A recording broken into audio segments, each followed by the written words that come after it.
T minus 1 minute.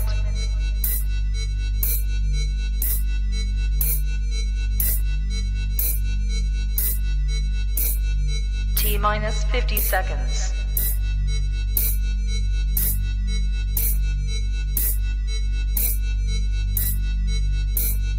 T minus 40 seconds.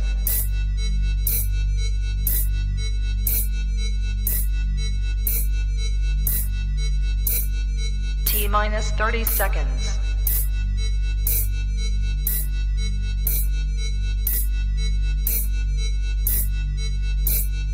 T minus 20 seconds.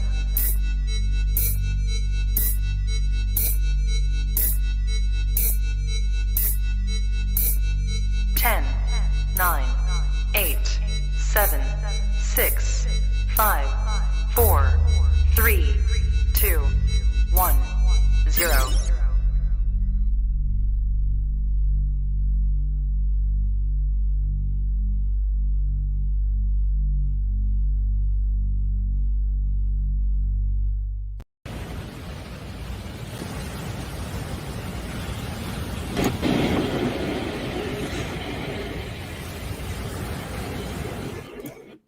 Hello, everybody. So, I mean, I know there's a lot going on. I know Hannibal's live doing his 3K celebration, and big old shout out of congratulations to Hannibal. And I know there's probably a lot of folks that are wanting to hang out over there, which is totally fine. I'm glad to see those of y'all that are here, like Grateful. Hello, Grateful. Hello, Kimby. Good to see you. Hi, Waldo's World. How are you, honey? Mooing? Are we mooing at me, or are we mooing because of who we're talking about? You know, I mean, technically, if you want to get right down to it, I guess, you know, that last video where I was like boohooing and stuff like that could be considered, I guess, cow behavior. But, you know, hi, Sense of Wonder. How you doing, sweetheart? For anybody who actually left a comment on that video, I wanted to say thank you. I actually went through and started to actually answer each of those individual comments, but then I thought better of it, because the more I read and the more I tried to, respond, the more emotional I got. So I was like, yeah, let me just not do that. I took some time off to myself, you know, did a lot of meditating. I pulled an ALR and did some journal writing, kind of sat with my feelings for a little while, and kind of addressed them head on, you could say. It's just a really tough spot to be in, you know. It sucks, but it is a part of the human condition. It doesn't make it suck any less, though, you know what I mean? So, but, you know, can continue moving forward. You know what I mean? Just, that's really all I can do. Can't guarantee that I won't act an ass. I can't guarantee that I won't come on here boohoo crying about, you know, what I'm going through, because I mean, shit, I am human. I am human, as it were. And if it gets to be too much for some people, I understand that. That makes perfect sense. But the fact that you guys are incredibly understanding means a lot. Right. Well, thank God, not me, but you know, you never can tell sometimes, you know what I mean? Hi, Melody. Good to see you, honey. Well, I mean, I took a little break, mainly because, you know, I just kind of needed it. And I've been kind of exploring a little bit. Hi, Charlotte. And thanks to Charlotte's recommendation here, we're going to be getting into Alice Undone, which is one that she recommended. So hopefully that'll give us something a little bit more chill and relaxed to cover. You know what I mean?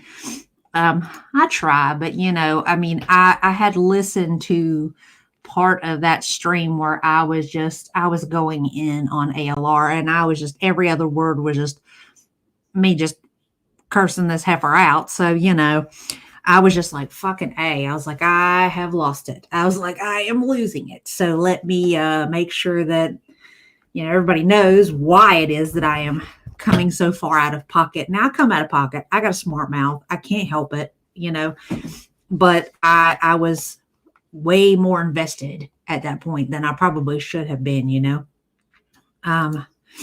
Well, I mean, that's totally fine, Charlotte. And I actually, she doesn't have a lot on her channel. Well, she's got a lot of videos. She's got like almost 2.78 in subscribers. And she has some stuff, on her page that would be, probably controversial, but it's all paywalled, like her, why I got arrested story and stuff like that. So there's that. But I mean, for the most part, she does have a lot of similar history and some similar behaviors with ALR, especially.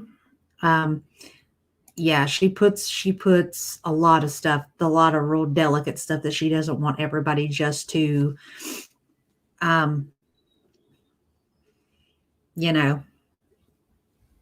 people have free access to. Well, that's good to know. I'll keep that in mind. Actually, Jamal is we are going to be covering one of Jamal's, well, maybe two of Jamal's tonight, mainly because the first one, Alice Undone, she very much falls into the ALR vein of things, where she is very non-committal and very much steeped in failure where her weight loss efforts have been concerned. You know what I mean? But I brought in Jamal. Hi, Val. Good to see you, honey. I brought in Jamal because, he is actually doing the work. He's actually getting results. I didn't initially put him in when he first started kind of popping up here and there, because he's a guy. And I've said this before, men have an easier time losing weight than women do. I mean, guys can make very small, subtle changes and drop 20 pounds in a week. It just depends on how active they are, so I had to keep that into consideration, but I figured, why not? I'll take any progress over people stuck in a rut. Excuse me. Stuck in a rut and just kind of making excuses for themselves like we've become accustomed to. What I did want to say, when I said it in the description that we're going to do kind of a quick little high point recap, we are not watching Foodie. We are not watching ALR, but I will kind of give you a quick Reader's Digest opinion on all the happenings going on over the last couple of days. Hi, Blondie. How are you? It's good to see you. Let's start with ALR. Right off the bat, number one, I have trouble believing that whoever this new person is bought her a $400 Lego. And if they did, they are total and utter morons. But realistically, I think it's more likely that she bought herself that, and she's passing it off. As to, hi, Bunny. How you doing, sweetheart? As to this most recent video with this shocking weight loss announcement, the shocking announcement is that she's still in the 500s. Y'all pat her on the ass, please. And that's basically about it. Yeah, right. Facts. That's exactly where my mind went to. But I mean, we do know that she has a habit of trying to get these people to pay for things for her, because she did that with Crystal. And she has a very particular type. She goes after weak-willed people,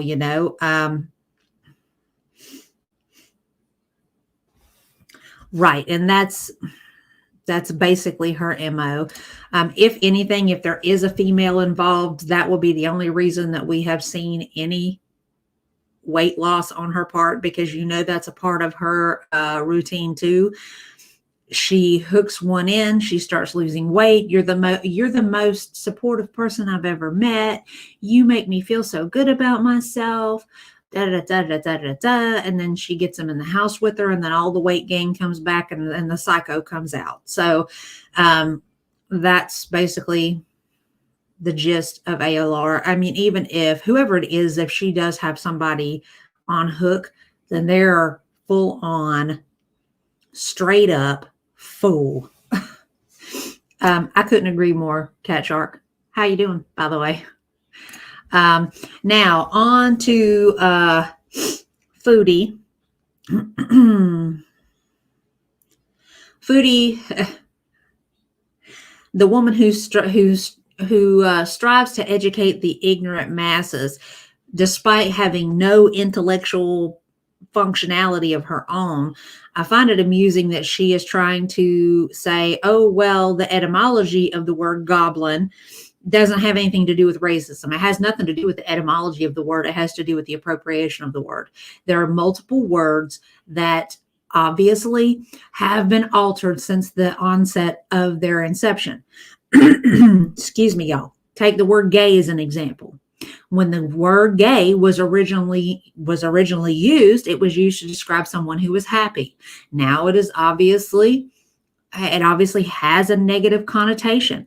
When people are like, oh, that's gay, all through the 20s, that's gay, that's gay, that's gay. Okay, it's completely changed. Everything around it, words evolve just like people do. Okay, so she can't use that argument at all, especially not once when the word changes. There you go. There's yet another one. The word fag. It was initially utilized as a cigarette, and then it became a derogatory term for a homosexual. The same could be applied to monkey and ape, and all these varying terms. No matter what their initial purpose was, once they are ultimately utilized in a negative connotation as a slur, it doesn't matter what the etymology is. She cannot use that. She will never be able to use that. That is just the way it goes. Now, the part that got me is her reaching out and grasping so desperately onto DC Media's argument and claim that she doesn't care if it's used as some sort of argument on her behalf. First off, you're going to tell me that you don't like Zionists, but DC's a Zionist, so you're going to put that aside and you're going to lay down your beef simply because she's co-signing your fuckery. Sorry, nope, doesn't fly. Especially when DC Media Girl does not speak for the greater Jewish community in the United States or the world. The fact is the people that decide whether or not that word is offensive is the people in the audience and the people that is applied to. Right. Exactly. If you're not Jewish, you can't call someone going to be a Jewish person. Okay. That fact is, no offense to me, DC Media Girl. If you want to allow somebody to call you a gremlin, knock yourself out, girl. But you can't say on FFG's behalf that word is not offensive. You cannot say on behalf of the people in the audience who were Jewish that word is not offensive. Secondarily, ma'am, I don't expect, I'm not giving DC Media Girl any co-signable weight on that anyway, when she literally gave up her entire life, okay, and moved in with one of the most bigoted, limp-peckered,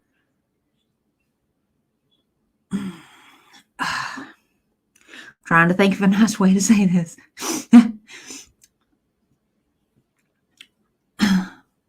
Bigoted, limp-peckered, little man syndrome having men in the United States. Want to be victim, but want to sit here and dog out everybody else. If you're of the wrong color than him, if you're not a female and wanting to play with his little wang that we know he ain't got, okay, then you're a problem. But, because she wants to open her legs for that miscreant, now he's okay. when your level of self-respect is pretty much non-existent, I think it's pretty safe to say that you are not capable of speaking for anybody at all.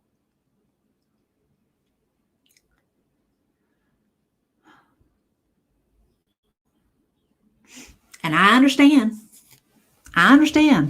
Calling both them out their name is probably going to make them mad. I don't give a good goddamn.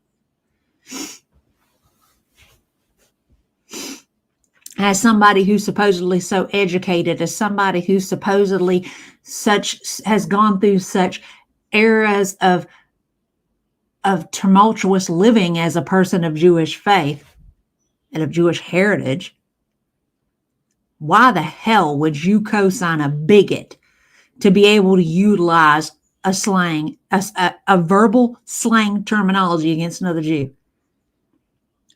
And let's just call it what it is here too. People want to talk about the fact that FFG used that term against DC. I'll tell you how I look at it. Might be an unpopular opinion, but we'll get into it. Hi, Krista. How you doing, honey? It's good to see you.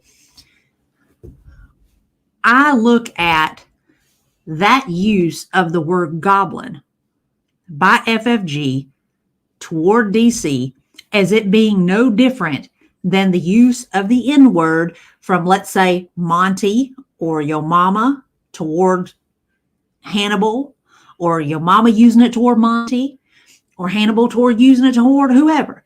If you, first off, that ain't your word, ma'am. That ain't your word. It ain't meant for you. As your mama has ever so succinctly put out there, you don't know nothing about being oppressed. You ain't even oppressed as a Muslim person, ma'am. You as white as the driven snow. Tell me that you signed up for a religion so that you could try to co-opt some struggle without telling us. And your behavior is the reason why. Don't nobody believe not near a bit of what you say.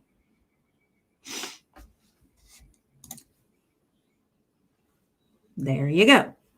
Excellent point. You will not ever have to worry about that. I have no issue with people of the same heritage utilizing those terms with each other simply because that is theirs to do with as they see fit. Okay? But somebody who ain't never lived a day of struggle in their lives from Canada with everything they could ever possibly want and need at their disposal, including privilege, by the way, let's just not even overlook that. You're not fixing to come out in here in these streets trying to tell somebody what isn't offensive. But you also want to take that term, which, by the way, has a long-standing implication of racism toward Jewish people, and try to equate that to you being called a pig or Mary Ham or Hamadan, which is interesting because you set up, what was that? There's been a couple of that when you went on Twitch, ma'am, your username included the word ham. But we don't want to talk about that, do we? No. We don't want to talk about that. And saying that you don't wear ham-colored stuff, ma'am, your profile banner on YouTube is pink and white plaid. The picture before you changed it a couple days ago had a pink background.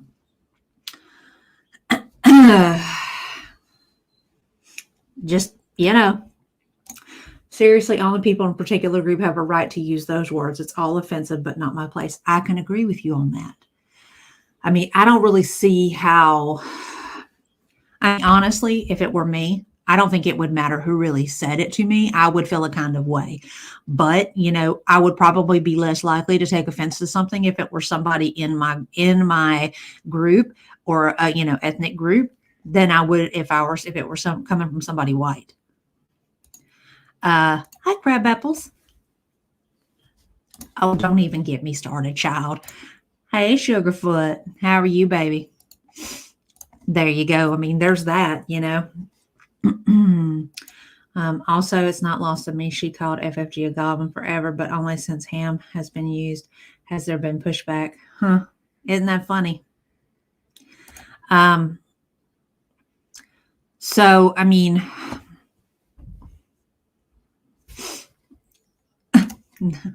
I know. I'm just not ever going to live that down, am I? Lord have mercy.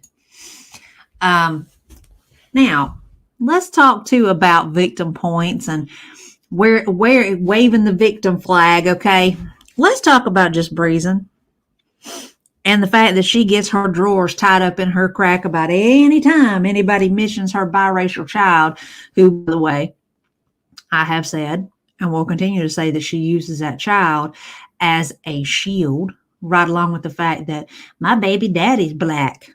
Okay, cool. Nobody cares. Your child being biracial, you letting an African American man pop out, shoot up your club, don't make you not racist, ma'am. I think that's pretty safe to say. If anything, it'll actually kind of correlate and make you even more like Foodie than even you thought to realize. Basically, what that confirms is that you fetishized a man of color. Isn't that right? And it's also funny to me that you allowed somebody in blackface to come up on your panel, which, by the way, you guys, she tried to say that she didn't realize that was the case and that she only talked to him for a few minutes. From what I understand, that stream went pretty long, and she sat there and laughed and, oh, Marty. But of course she allowed that to happen. Of course, the conversation continued on. She did not correct any of that because clicks, views, possible perspective, audience, and pecker in proximity. You can't tell me that all you saw was Marty and thought, ooh, Marty. It's just like, come on. Let me go back up here. I done missed a bunch. Let's see. I caught that one already. Lord have mercy. Y'all not going to let me live it down, are you? I had no idea about the goblin term. And also someone told me heebie-jeebies is a bad term to use also. Really? I didn't know that. That's interesting. I heard about Marty and Panel. Didn't watch it yet. Well, she made sure to private it. Because, you know, she's not fixing to lose them clicks, but she's going to make it where people can't watch it. She's still at WW. Her proximity to blackness doesn't erase anything internalized. Exactly. If anything, it makes it more apparent. And the fact that instead of saying, well, my black friend, now she's saying my black daughter. So, you know, it's just, you know, I'm sorry, but you can't tell me that between that little high-pitched, squeaky voice that there's not an asshole clawing at the surface to get out. I mean, come on. Hope you haven't had any more false schedulings at work. No, I haven't, thankfully enough.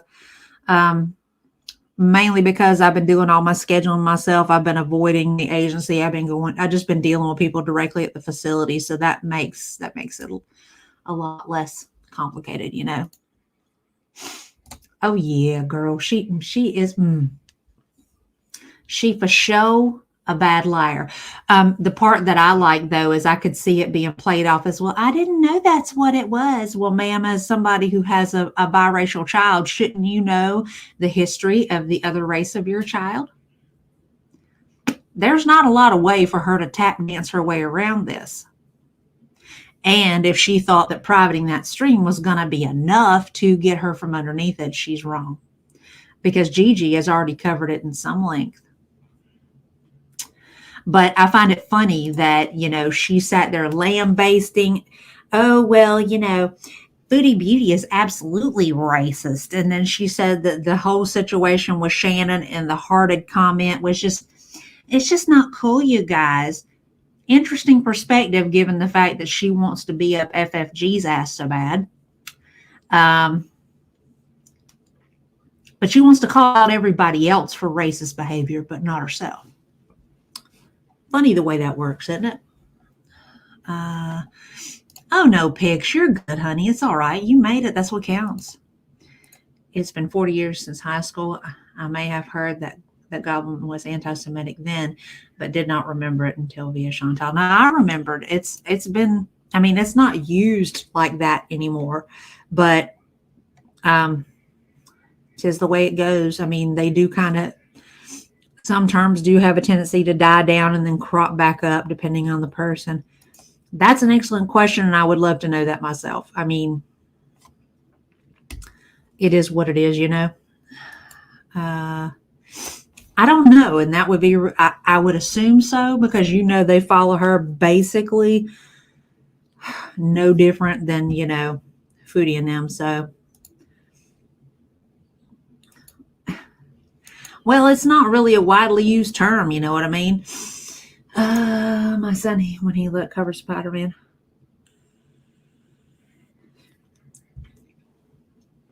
Well, I mean, in context, probably not, because Green Goblin is actually a fictional character, whereas, you know, it's applied to this particular character only. Whereas the use of the word goblin toward people of a particular race of people, that's where we're coming. That's kind of where the hang up would be.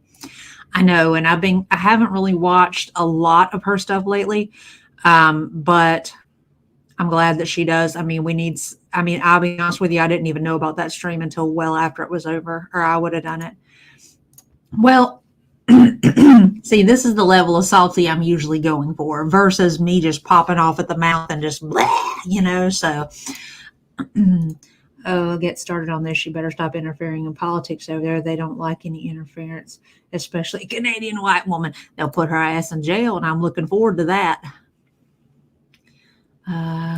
Fuzzy Wuzzy has been said to be racist at its origin. I don't know if that's true, but I can see how it could have been. Let's see.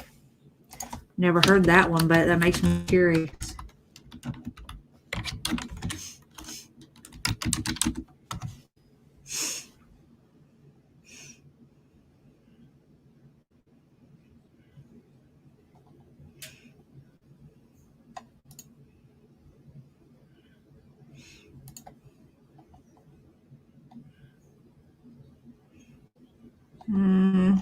This says right here.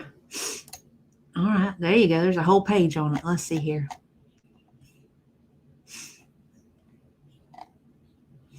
The term Fuzzy Wuzzy was first used in the 1800s by British colonists as a derogatory reference to an East African tribe. It later became a racist way to refer to the natural texture of non-white hair.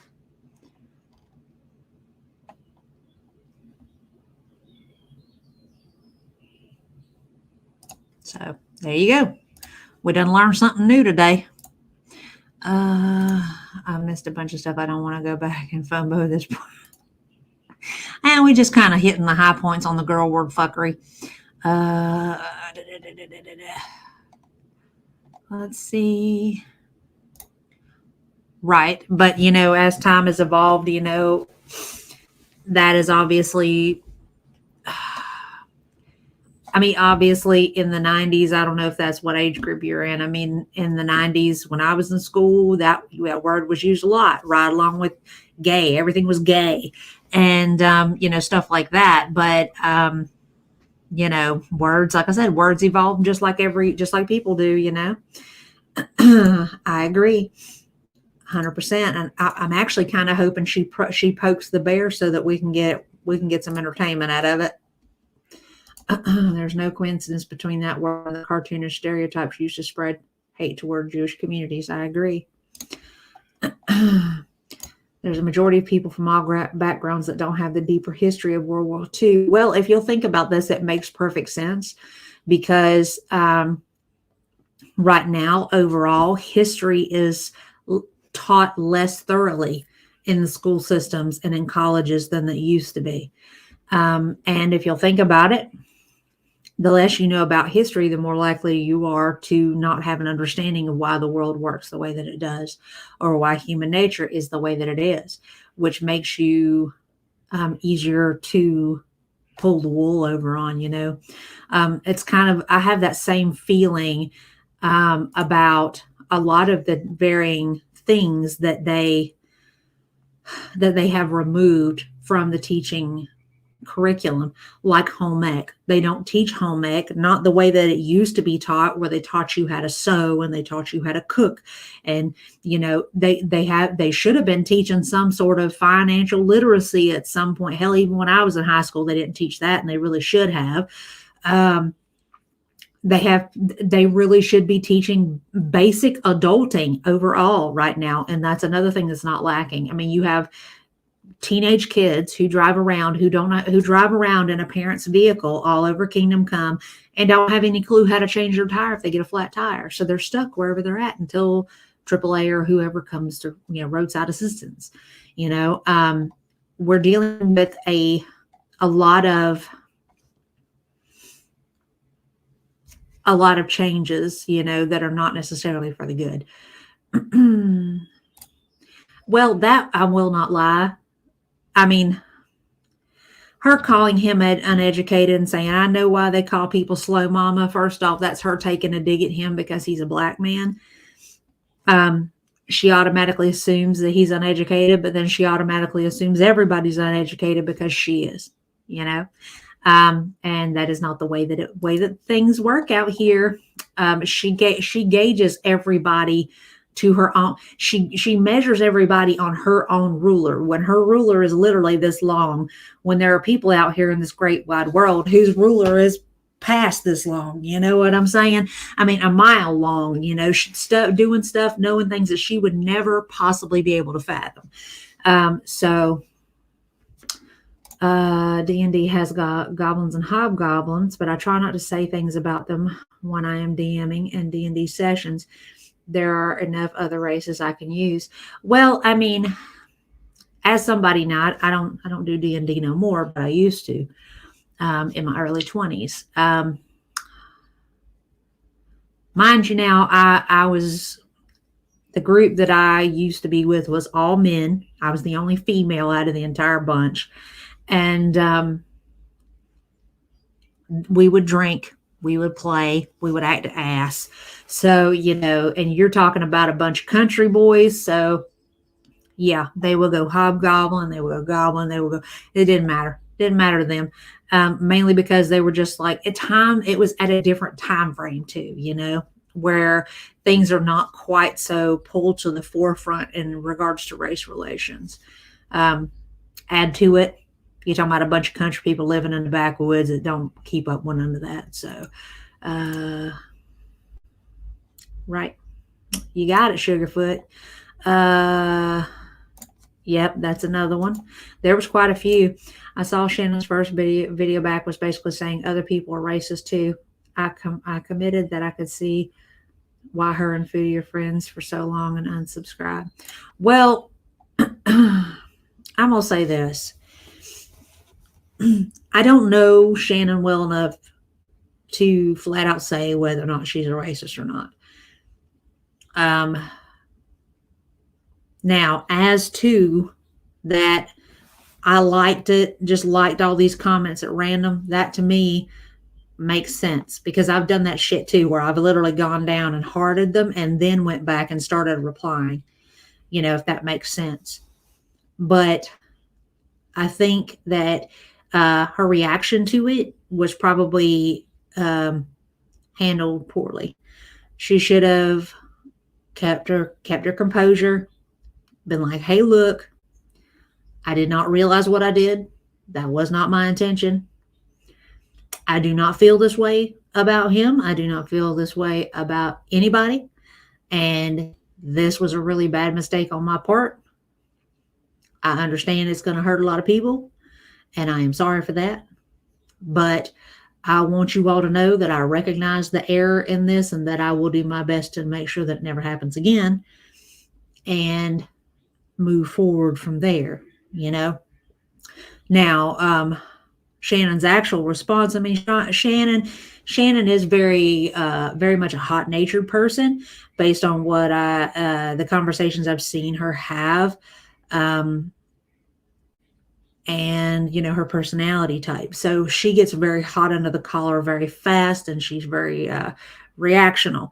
So that's hence what happened, what the fuck, all that other stuff that she kind of led into, and then her taking a break away from it to, I guess, reassess things, and then her coming back makes sense to me, and how her personality kind of enters into the mix on that.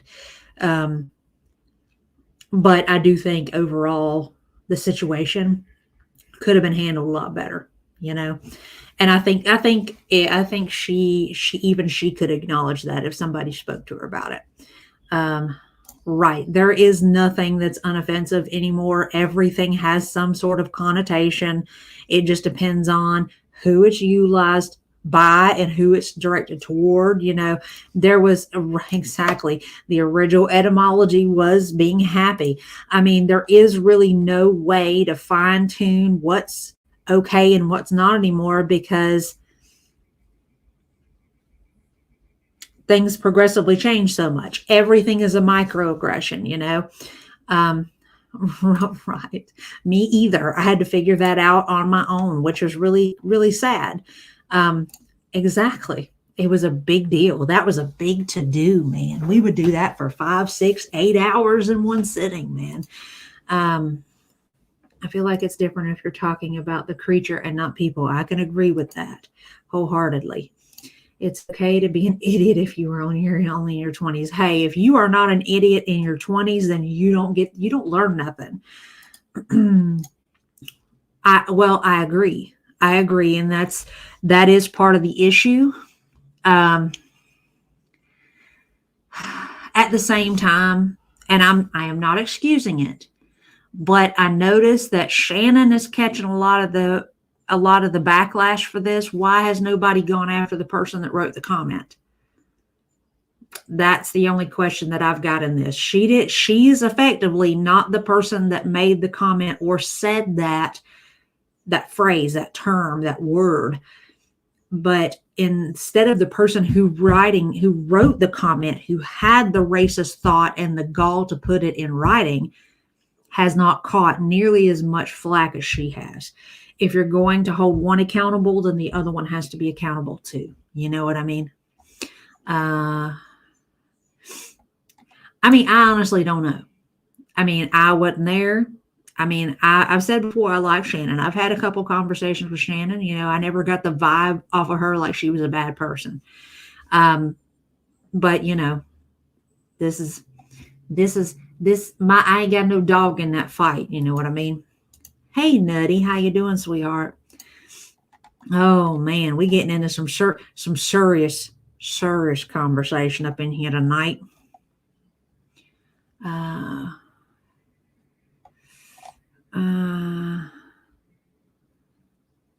Hey, there ain't nothing wrong with that. Do that. Do you, as long as you ain't on video recording it for other people to see, you good. You're all good. Maybe my PCD saves me from that because I read it but now I'm not a channel owner. Maybe. Could be. Right. Entire weekends. Well, we would only do like one night of it, because by the end of that 6 or 8, and sometimes even longer period, the guys would be like butting heads with at each other and calling each other bitch and all this other stuff, because they were getting on each other's nerves. So, you could only get so far into the game before people started rubbing each other the wrong way. Was it confirmed that it definitely was Jessica Meska as bait? I have no idea. I have not really been I've not really been as involved online over this past week as I would normally be, because like I said, I've been doing that Wusan, doing the mental checkout, and dealing with my crazy versus the crazy on here. You know what I mean? Unfortunately, but you know how it goes when your kids get old enough, you get like a little phase where you're just like, I'm going to lose my mind for a little bit, I see. I ain't gonna tell y'all no lie. I am going to be doing like meal prepping for the weekend. And I did not want to cook before I came on here. So I ordered a veggie platter from Cracker Barrel. I kind of cheated. But, I was really, like really, really, really craving, like a true craving, not a foodie craving, a true craving for fried okra. And I ain't had fried okra in a little bit. So I was like, oh, some fried okra. Oh, my goodness. Oh, Jesus. That, some macaroni and cheese. I got me some greens. Got me some carrots and some green beans. So I got me a whole veggie platter. I'm good. I actually only eat about half of it. I still got a half of that left. So that'll be my late night meal for later on. Yeah, me too. Hey, Sabian, I absolutely love fried okra. Crab rangoon sound so good. That's probably, that and egg rolls are probably like the best part of Chinese food, but that's just me, You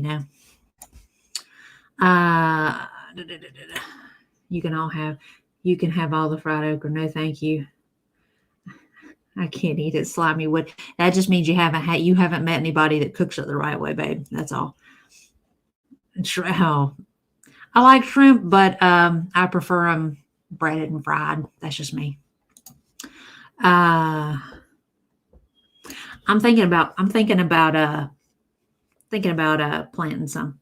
Actually, there may come a point over the course of this week coming that I may have a live stream so that y'all can help me pick out plants for my yard, because there are so many pretty plants that I don't know what to choose from, and it'd be nice to get some input.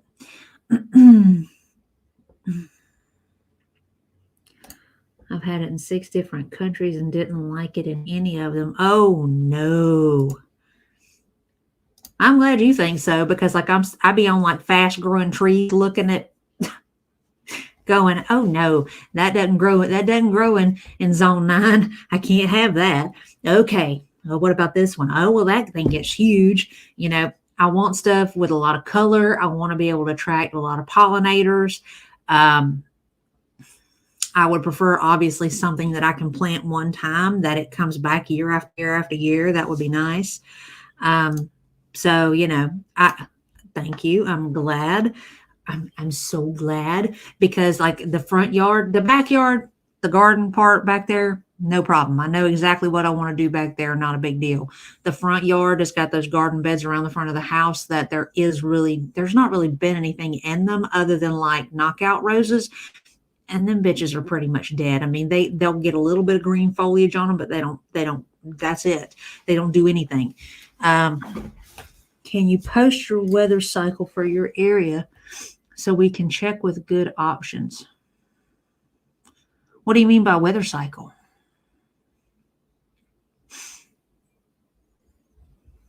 I know I'm in zone 9. That's all I really know. Sunshade styles during the day. I'll have to see what I can find out, because I do not know. I don't know. I just know that I get a lot. I do know that my yard gets a lot of sun, though, because I do not have any large trees that creates any long shadow covering for the yard in the front yard or in the backyard. So lantana would be great where you are. Brings bees and butterflies too. I'm going to write that down. I'm going to get my list started. I mean, obviously, I want stuff that's colorful and pretty. Like I know one thing that I want to get is like a bird of paradise to go in the corner of my yard, like over here, because it gets real tall and it gets kind of wide. There's like a space at the corner that's just oddly shaped, and that would be perfect for it.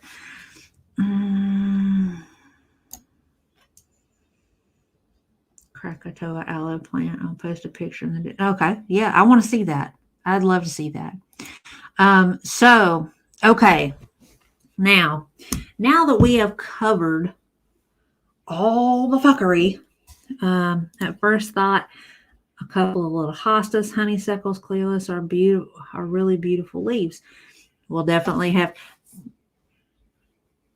file that away, or shoot it to me in Discord so that I got it, because I'll forget between now and then. It's a perennial. Some of them can get really big. Read the tag for size for sure. Oh yeah, I know. Yeah, I bet. So at this point, is there anything else of the girl world tomfoolery that y'all want to talk about?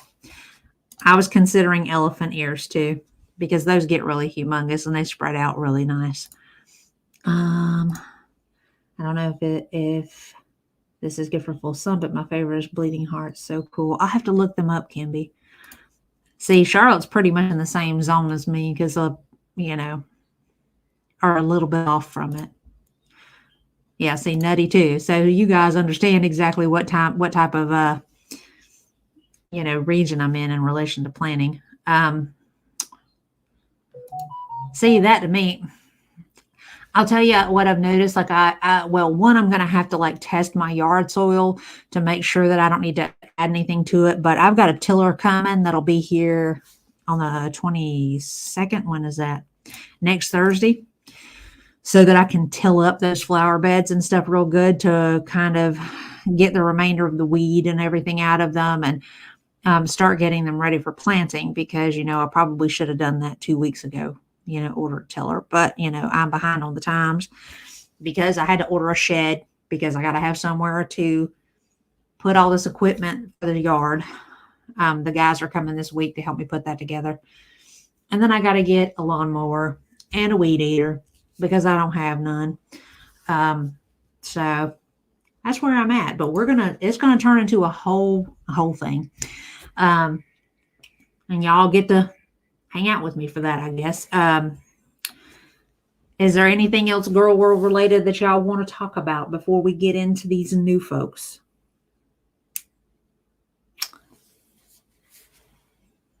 What was that? Oh. Holy moly. Oh, that's right, pigs. I'm having brain farts, child. I'm sorry. No, the camel absolutely did not kick her. Trust and believe, if that camel had kicked her, she would not have had the opportunity to run away, because it would have knocked her on her ass and it would have stomped on her.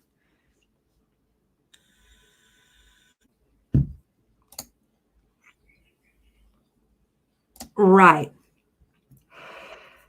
And in all sincerity, she better be glad that that's all he did, because if he'd chosen to bite her, she would have been fucked up. Real quick, let me show y'all this. Y'all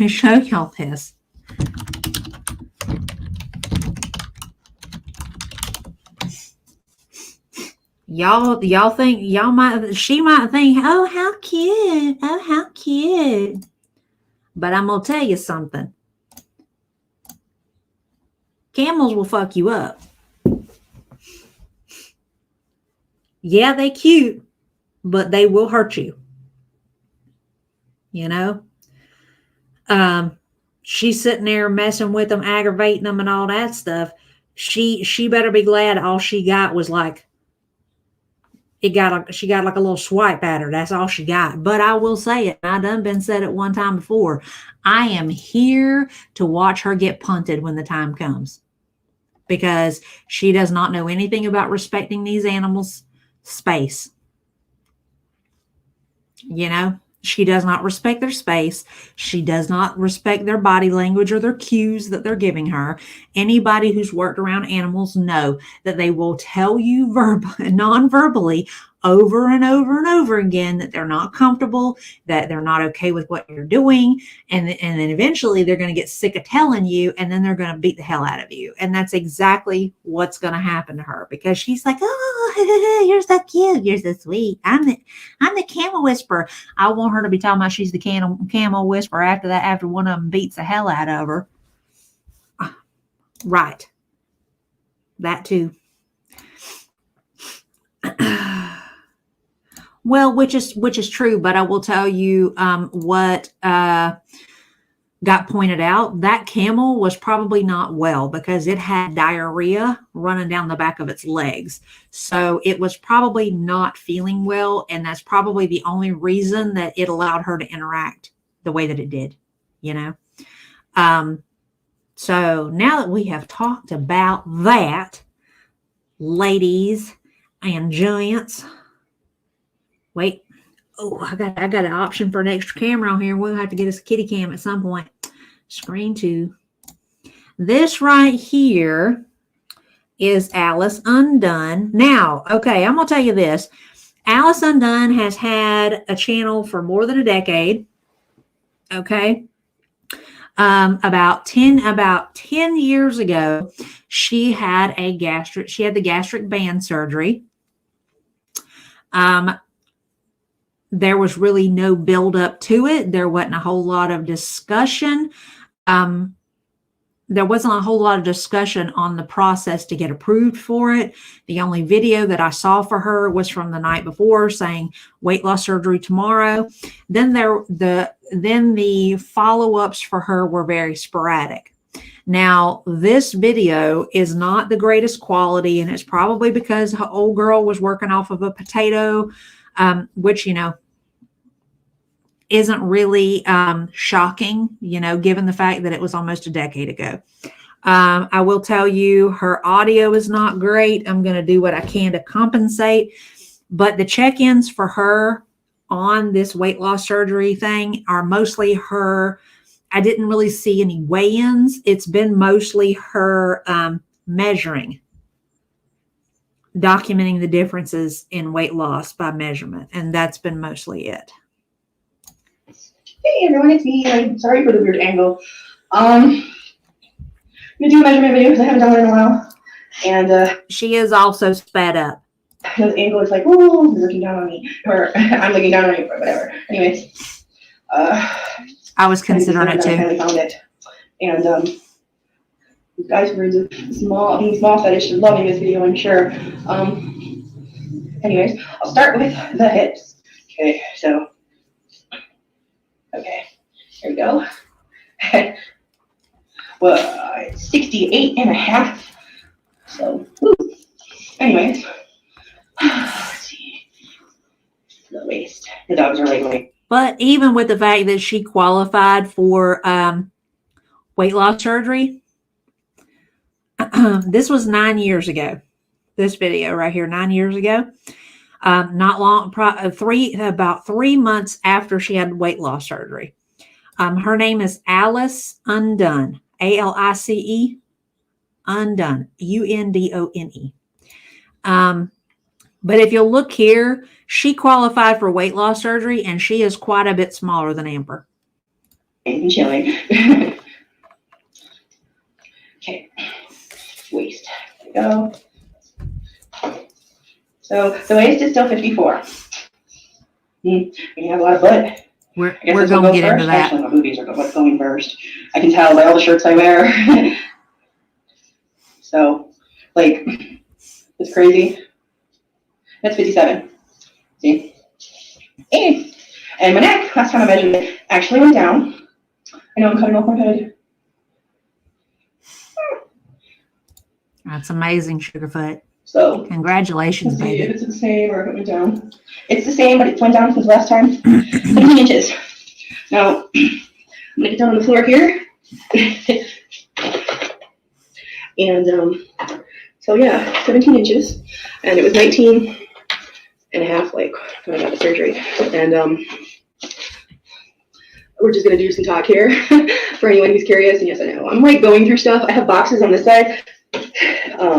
Well, these are not sending. I'm giving these to the foster rescue. The rescue, I don't know if they'll use them because they're chains, but like, Boo wears them. And I don't use these chokes. I put the leash here so that way, you know, it doesn't choke. I just like the way they look. But these are too big for Boo, and the price I paid, the shipping would be worth it to like. One thing that I do like about this lady right off the bat, she she works in animal rescue. So I will give her props on that. I mean, she has a lot of animals coming in and out of her home.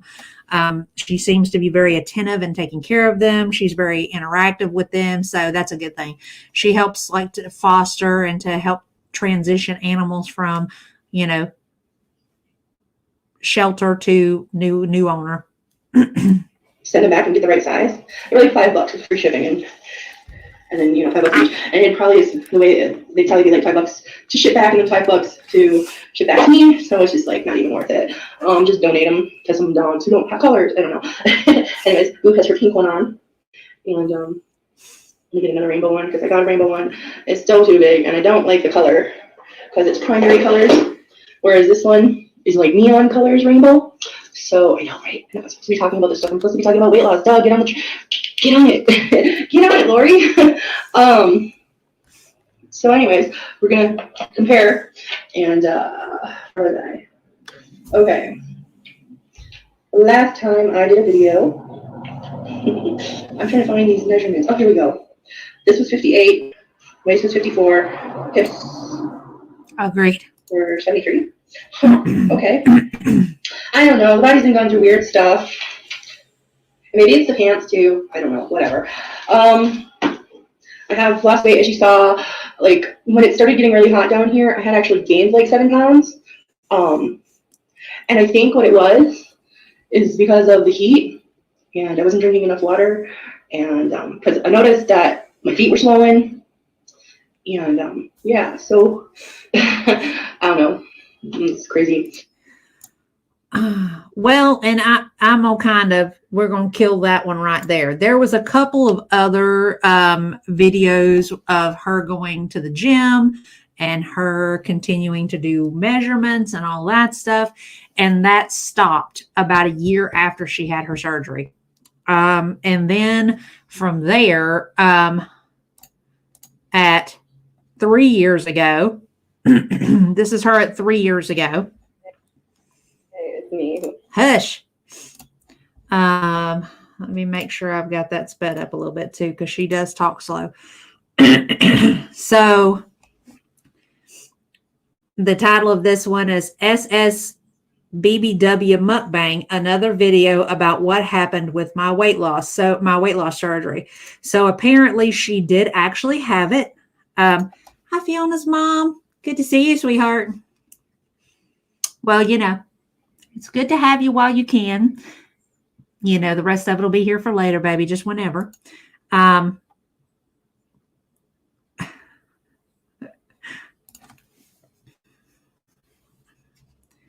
Well, yeah, that too, you know. So here we are. Now, that video where she was losing weight, that video that we watched was 9 years ago, and this is 3 years ago, where apparently there was some stuff that took place that pretty well derailed the weight loss for her. And it kind of breaks down. I'm taking these in a sequence of events to kind of give like a foundation on her so that we can have a little bit of an established history. Because if we were just to dive right in with the most recent set of videos, we would have no context. But this one right here, man, woo, there's plenty to discuss. That's gonna be some eggs and hash browns. Look, it's normal food or whatever. Anyways. So, I don't even know what I'm doing. But isn't that like everyone? Like, how many people actually know what they're doing with life? Here. Plenty of people, baby. Plenty of people. Am I supposed to be showing my whole body? I'm going to be really close up like this. I'm supposed to be showing the food while I eat it like Trisha.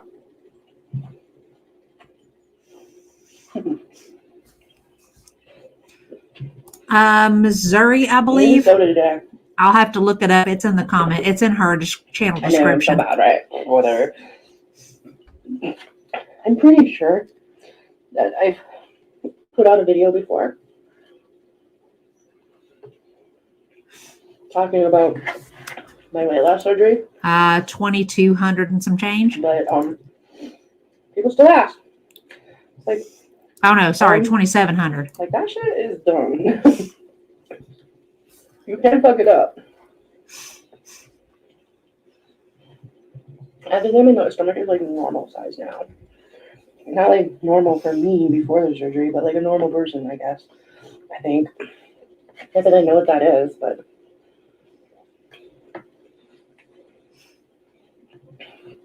I'm not supposed to drink while I eat food. There's all these things. Or drink soda ever again. Because the bubbles can stretch out your stomach, which I guess is true. Like, my mistake was.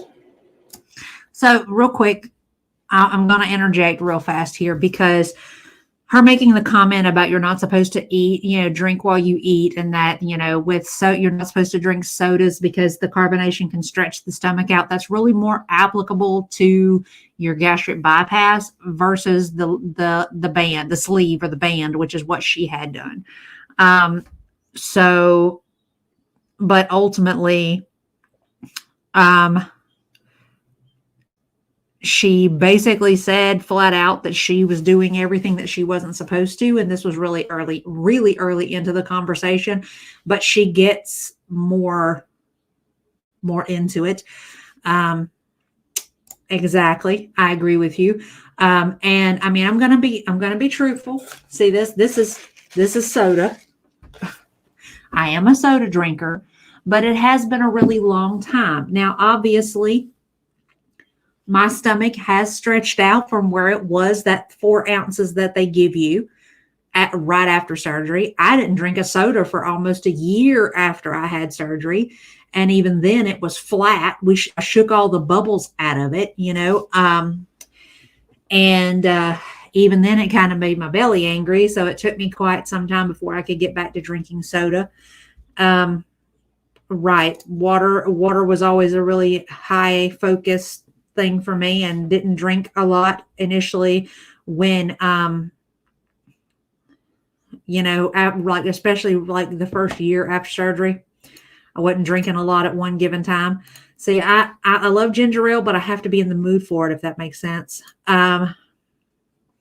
Right. But see, this whole Sonic drink thing, I have a thing about Diet Cokes with vanilla. They are just so good to me. They're kind of like crack. So I have to limit myself to one a week, So, which is kind of what I do. Like I'll get a large one. I'll drink over the course of about 12 hours. And then whatever's left goes in the refrigerator. And then the next morning, I don't ever finish it because all the ice is melted. But obviously she did not take that route of following the protocol that's in place. And she's actually going to get a little bit more in depth on that.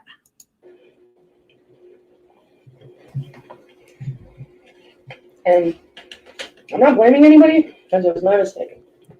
I've always been a very emotional eater. And let me do that. I don't know. I've always been a really emotional eater.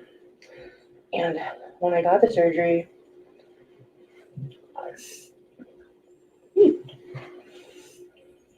I was still friends or whatever you wanted to call it at the time with Max. That's a red flag right there. She said it twice that she's a very emotional eater.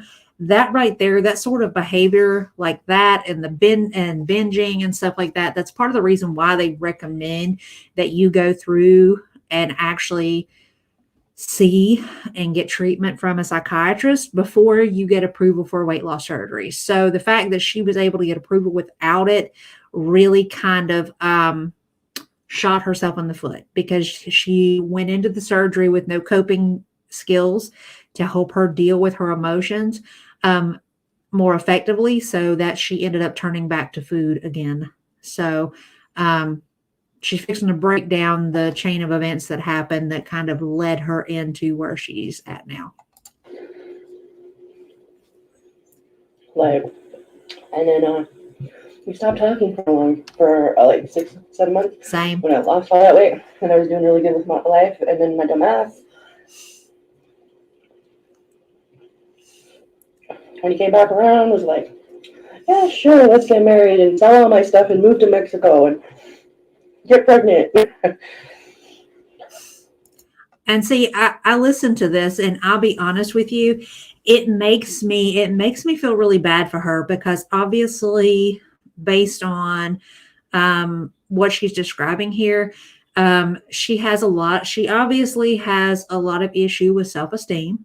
Otherwise, she probably would have come through this, through this surgery. I'm feeling better about myself. I feel better in my body, and hopefully it would have reinforced some sort of positive picture of herself, so that she could have said, no, I'm not doing that again.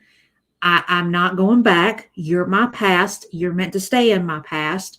And I kind of feel bad for her, because even though she obviously cared about this person, I mean, she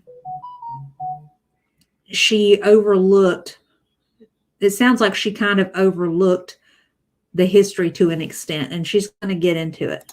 Well, I mean, I wasn't planning on the get pregnant thing, but it happened. And then the hormones, really messed with me, and then I lost the baby, and then the depression, and then him being a dingle-douche, running around, typical codependent stuff for me, dealing with his running around and doing drugs and alcoholism, trying to save him while not caring about myself. And blew my weight loss surgery. Just ruined everything there. And she just said it. She says, I was so concerned with saving him that I blew my weight loss surgery. That he had drug and alcohol issues, that he was cheating on her. And I mean, like I said, I genuinely feel sorry for her, because she did not prioritize herself enough to protect herself from that, and had to undergo so many traumatic things because of this relationship. But the emotional eating can actually cause damage to the sleeve or to the band that actually causes it to be ineffective. So it looks like that's a possibility of what may have happened, which is really sad, because, she was making such great progress before. Even just on that 3-month mark, she was already dropping, inches. I mean, noticeable inches from one measurement to the next. So, I mean, she was on the right path. She was starting a whole new phase of her life, and unfortunately got caught up. It happens to the best of us, but, unfortunately for her, it came with a lot of negative repercussions. Well, I mean, I know that it is really hard to hear, and I've got the volume on my end all the way up. So, I mean, I'm trying to kind of bridge the gap, and so that, stuff doesn't fall through the cracks, Yeah, I was an emotional eater, so a lot of times I'd sit there and I'd just eat until it hurt and, go to sleep. And yeah, I mean, that's what happened. And then I wasn't focusing on me. I was too busy trying to save him all the time. Don't do that. Let me tell you now, okay? If you gotta fight for somebody's attention, or you gotta constantly be saving them, it's not worth it. And her saying, if you've got to constantly fight for someone's attention or constantly save them, then it's not worth it. I agree. And she said more than once that I was more focused on him and trying to save him than I was about myself. The age-old saying goes that you have to, when the plane is going down, you have to put your mask on first before you put it on the person next to you. It is wholeheartedly true. If you do not have your physical health, spiritual, emotional health, you cannot help somebody else. You cannot pour from an empty cup, which is kind of where she was at in that circumstance. So she ended up kind of backsliding into the only coping mechanism that she had, which was emotional eating. And she actually said it at one point that she would eat in excess to a point where she would literally eat till she was hurting, and then she would go to bed. So we're kind of devolving into negative coping mechanisms and behaviors and chain of events that leads us to where we are now. You gotta jump through hoops. You know, if you hear, oh, if I could just do this, it would change my life. Don't believe it.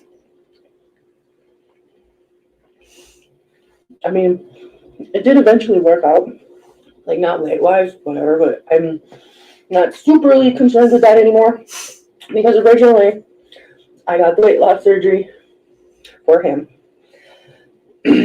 Yeah. That's really, that admission by itself was really kind of sad to hear, that she got this surgery for this man. Your motives when you go into making some sort of long-standing change like that, it has to be for you and not for someone else. Yeah, girl, I'm all right. I had a bad run a couple of days, Fiona's mom, and had to take a mental health break. You know what I mean? Been a lot going on, you know. But I am doing much better now after a lot of work over this past week, and facing a lot of stuff that I didn't want to think about and feel, you know. So definitely come through on the other side of it a little less worse for the wear. Agreed. And I think too that's part of like with her saying she did that for this gentleman, that was part of the reason why she didn't have like long-term success, which is another thing. I mean, if you're not dedicated to it for yourself, then you're not going to be dedicated to it at all. Y'all are not going to let me live down that. I swear to God. Yes, and it doesn't it remind you a lot of somebody else's tattoo? I'm just I'm a little decompressed is what it is. That's what you're saying. And a little tired. I've been a little busy. I ain't gonna tell any lie. You know, I'm trying to flip my sleep schedule tonight. So I did something that I wasn't supposed to do. Normally on the day that I have to flip my sleep schedule through overnight, I normally take a nap in the middle of the day, and I did not do that. So yeah, I'm not quite on empty yet, but I'm inching that way. You know what I mean? Always told me that if I could just lose the weight, he would love me more. He would marry me. He would show me off. He would take me around his family. You know, he could admit to being with me. That right there, those sort of comments are why I felt like she has a lot of problems with her self-esteem, you know? Yes, I did. Probably 2 months ago. And it's been one thing right after the other, you guys. I mean, it's just like, and I still haven't found a new sponsor yet because I'm really particular about who I want. And a lot of the people that are in the groups that I go to here, there are not a lot of those old school AAers in these groups. So I got to figure out where they're going. You know,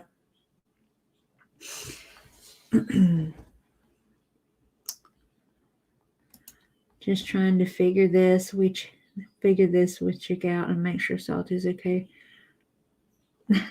I'm okay, y'all. I'm okay. If I wasn't okay, I would tell y'all. Y'all know that. But that whole situation with the sponsor thing, I'm sure I'm going to work it out. I just got to figure out where, you know, I just got to figure out like where my old timers are, because the old timers are the ones that I tend to gravitate to, because all of my sobriety has been in working with somebody who's an old timer. And that's really kind of the type of guidance that I want, is those old timers. They don't give you no slack. They'll tell you about yourself. And I need that. I don't want the touchy feely. I can't do it. I gotta have somebody who can call me on my shit, Um, so I'm having to be I'm still going to my meetings and all, still talking through everything, with people at group and all that. But still haven't found my sobriety one yet. I'll get there though. It's just a matter of time. I just gotta branch out, try some new places, see where the old folks is hanging. Yeah, man, old timers. They don't play no nonsense, but they good folks. They'll do anything, and they'll do anything and everything in the world to help you. I'm sure he'll find him one. It just all depends on which groups he's going to. Actually, in all sincerity, I know it's going to sound crazy, but you know, there are young people in groups that I go to that consider me an old timer, and I'm looking around going, who y'all talking about? I'm not an old timer. I'm not old. Thank you very much. When I say old timer, I'm talking about people who's got 25, 30, 35, 40. That's what I'm after. I want one of them cantankerous old folks who going to kick your ass if you don't do what you're supposed to do. That's what I want. As crazy as that might sound, it absolutely is. It encompasses everything. There is nothing left out in the serenity prayer. Makes it great. All right, we're going to continue on with Miss Alice here. You would get sober, all that stuff.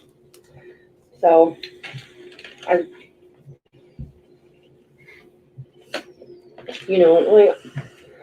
don't know. I mean, I do want to lose a little weight, but I'm not overly bothered with it.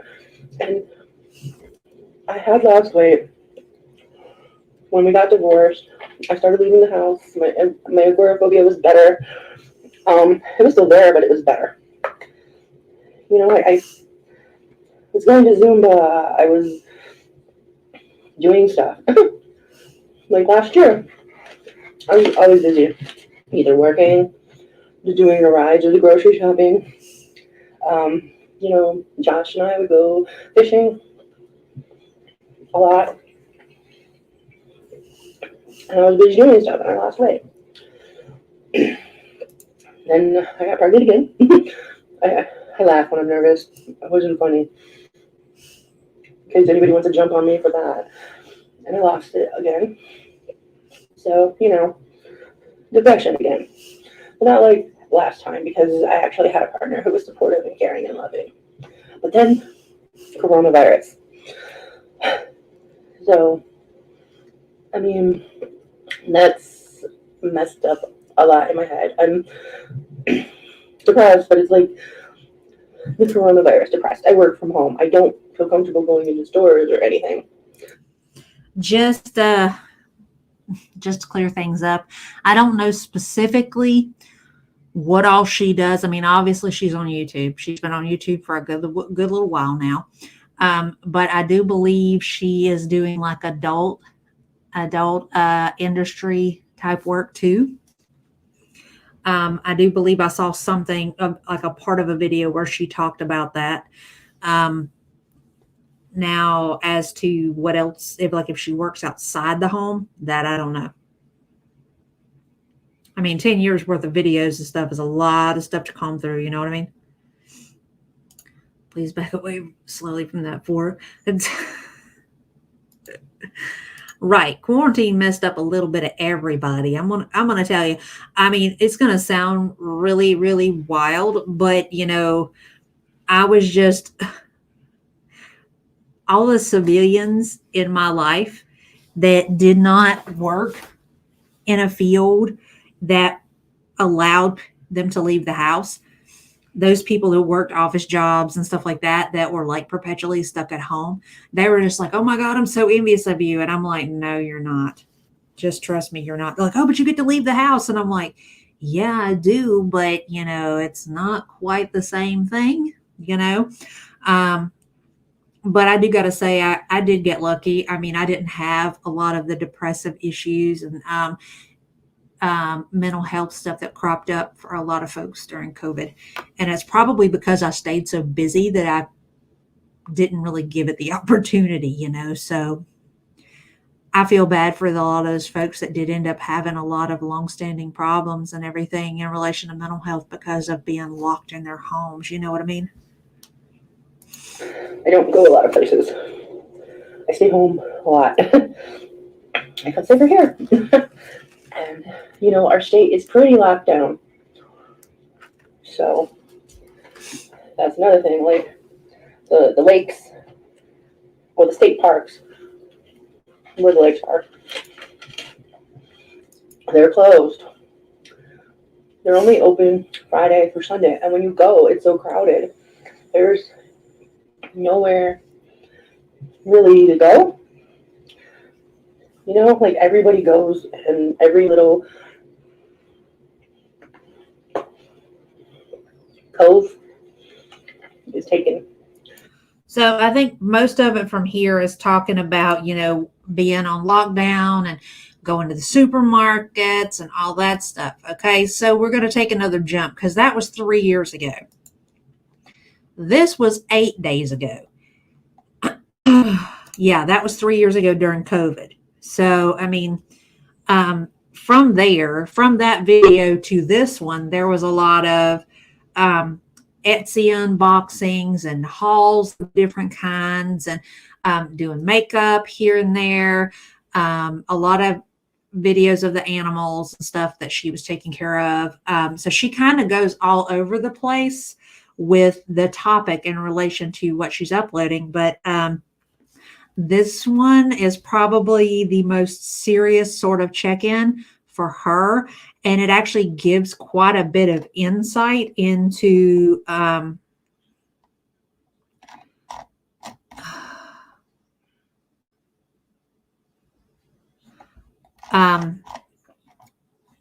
it kind of establishes a pattern of behavior that I've already talked about, that that whole conversation about lack of self-esteem and where that leads us in relation to ongoing pattern of behavior with who we are attracted to, who we choose to cohort with.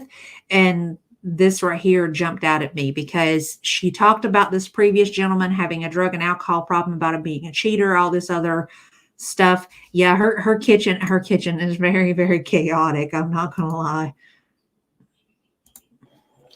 Hey everyone, it's me. What else would it be?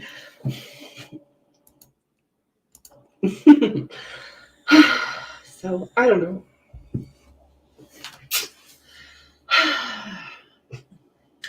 I'm doing the same thing I did back before when my YouTube was monetized. Have you been around long enough, like how I just disappeared and stopped putting out videos because I was just so freaking depressed and so in fight or flight mode, in survival mode. Just it's iced tea. Well, I do gotta say this.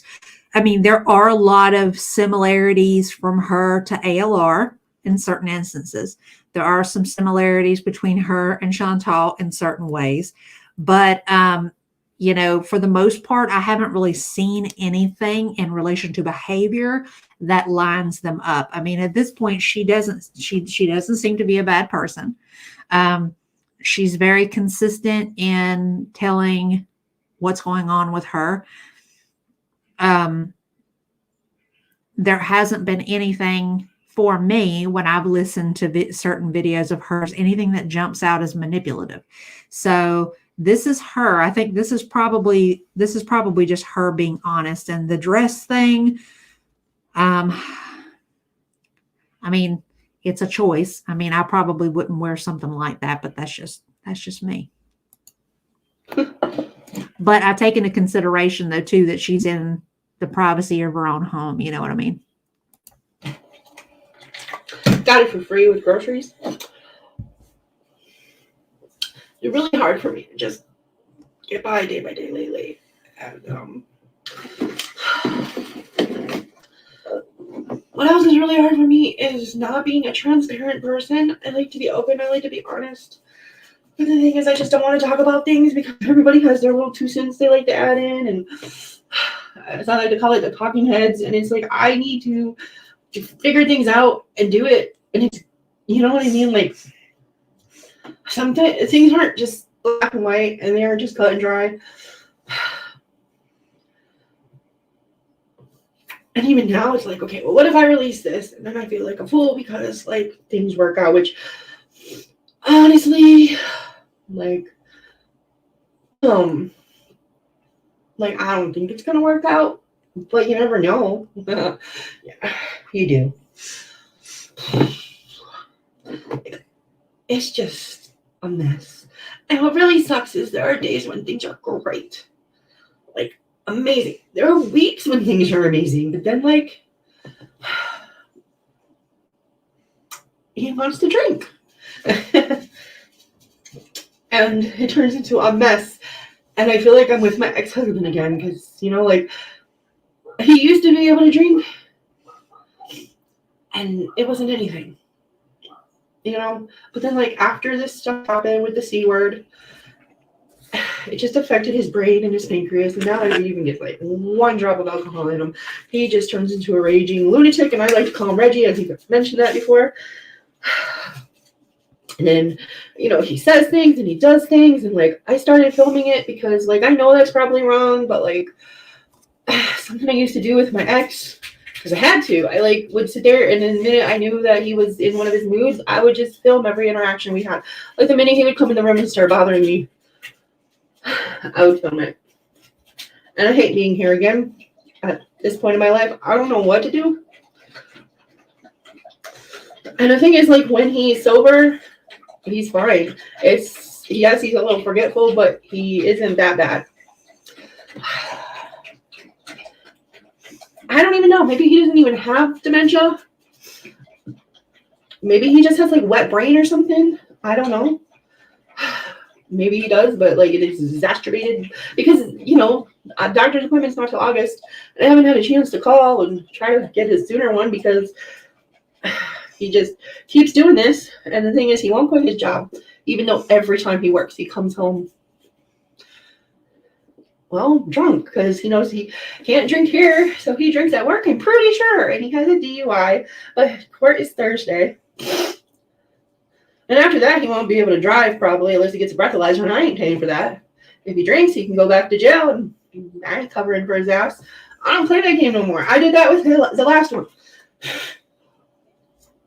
At this point of time, I'm just done, and I'm ready to be alone forever.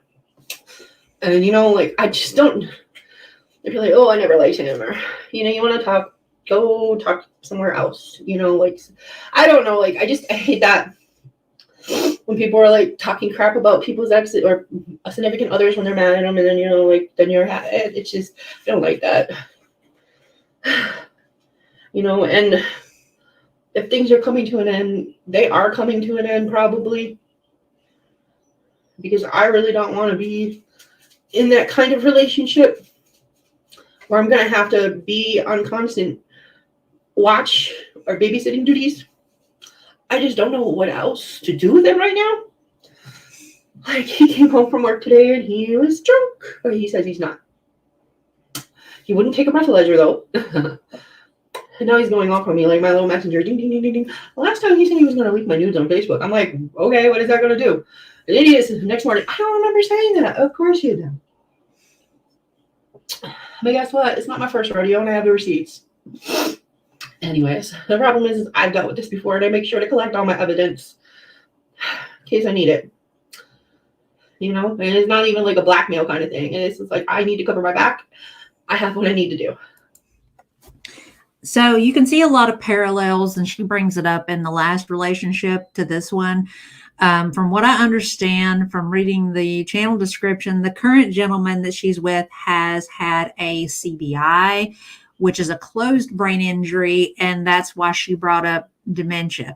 Now, there is distinct possibility that some of his symptoms could be alcohol related, especially if he's drinking enough, frequently enough, enough in content, frequently enough, if that makes sense. and her saying that he has a DUI and that he was supposed to be due for court related to that. Honestly, maybe this is the DUI situation is probably not the worst thing that could happen. Yes, it may take away his capability to drive, but that's not necessarily a bad thing for him or for her, because it reduces the possibility of him hurting himself or someone else, which is a good thing. And at the same time, the court system may actually intervene in such a way that it may actually result in him actually having the avenue opened up to him to be able to get help for the alcohol dependency that he seems to be exhibiting. And I genuinely understand the predicament that she is in, because I was married to an alcoholic. I married an alcoholic I married an active alcoholic as an active alcoholic. And when I got sober, he refused to, saying that I was the one with the drinking problem and that he didn't need any help. And that went on for probably about 6 months after I got sober, which was incredibly difficult. And I finally had a lengthy conversation with him saying, look, I can't have you drinking in the house. I can't have you in here doing that, because I am trying to do the right thing by this marriage. So if you were going to do that, then you can't be here. Now, it's probably going to be TMI. It is not trauma dumping, you guys. This is just me telling you chain of events that happened from there. He came home. Yes, ma'am, Miss Granny Noodles. It absolutely was. It was very, very trying, because it was really, really, really difficult, to maneuver having cravings when there's alcohol in the house with you, so I had to put the kibosh on that. But a couple of nights later, not long after I had that conversation with him, he went to work. He came home fully blitzed. I mean, like blitzed, blotto, shit-faced, you name it. And made the proclamation that he wanted to do the do. He wanted to have marital relations, as it were. And I told him no, that I would not do that with him when he was intoxicated. And it turned into a knockdown drag out between the two of us. I mean, fighting all over the house. At one point, he hit me in the face, and the remnants of it are my teeth. You see how crooked my teeth are? He clocked me. I ain't gonna tell you no lie. I saw stars and down I went. And I woke up to him passed out. My drawers, not my drawers, but my pants pulled down to my knees. So basically he was going to, SA me, but he passed out before he got the opportunity to. And I woke up from there, and I took me a roll of duct tape and I hog-tied the motherfucker, and I beat him until I couldn't pick my arms up no more. And then I rolled his ass feet over head right out the front door. And that's where he stayed till the next morning. And he come to, started cutting a fool in the yard. I went out there and cut him loose. Claimed he did not remember not nary a bit of it. I said, okay, that's fine. And we were actually supposed to go see his family that next day. And I called his mother and I said, hey, look, you're going to need to come get him. I said, because he is not welcome in my house anymore. And she said, well, why? I don't understand. I said, I'll show you why. I'll show you why. And I took a picture of my face and I sent it to her. I had me a lovely black eye right there. And my lip was busted where my teeth had cut them. And I sent it to her. And she took one look at it and proceeded to cry on the phone, bless her heart, which I felt genuinely bad for her because she was a nice woman. And so was the rest of his family. And she said, hand the phone to him. And she proceeded to bless him out and told him he could figure out where the hell he was going because she wasn't coming to get him, that she didn't raise him to be like that. And she hung up on him. About an hour later, his then boss lady come and picked him up, and he moved in with her and her then husband, which was interesting because I found out later on that the entire time, that 6-month period where I was trying to get sober, her and the ex and her husband were having like parties, as it were. Before it was done and over with, she divorced her husband, and her and my ex-husband got married. That has since obviously fell apart. So I understand the predicament that she is in. When you get into the whole set of emotions and the complications of it all, it is very hard mentally, emotionally, physically at times. But she, when I was talking about like a lack of self-esteem, I mean, I think that's part of what lends to the situation for Miss Alice. And I genuinely feel bad for her. I know that she sees the best in this gentleman. And I really, really genuinely do hope that something plays out here and in her favor, you know. Let's see. Oh, agreed. She was actually a very nice lady. Me and her are still friends to this day. She's a very, very nice lady. His grandma was a real nice lady too. God-fearing woman. Welcome back, darling. Respect to you and his mama. Anyone who puts hands on me again, I know where my spine is now. And no one of us won't walk away. I'm a humanist, pacifist, never again. Right. Well, I mean, that's the deal. I say that, you know, as me saying that I relate with that, with what she's going through, because again, having been in the circumstances, it is a very hellish thing to have to figure out, have to navigate your way through, because you're dealing with somebody. When she said, oh, he's totally fine for weeks at a time, and then he drinks and he acts like a completely different person. You hear people in the AA program talk about Jekyll and Hyde, and that is an actual thing. For the most part, when people who are alcoholic and they're sober, they're great. They're nice people. They're hard workers. They actually care about the people around them, you know, and then put a little bit of alcohol in them, and then they're raging at everybody, and they're physically aggressive and, you know, just, you know, ready to attack and jump at everybody, including her. And it is a lot to go through. And I really and sincerely hope that no matter what sort of outside intervention comes into play, that it is going to help the situation. But I do believe too, that she is going to have to start focusing yet again. She's going to have to start focusing a little bit more on herself, because she can't help him unless she's helping herself too. You know what I mean?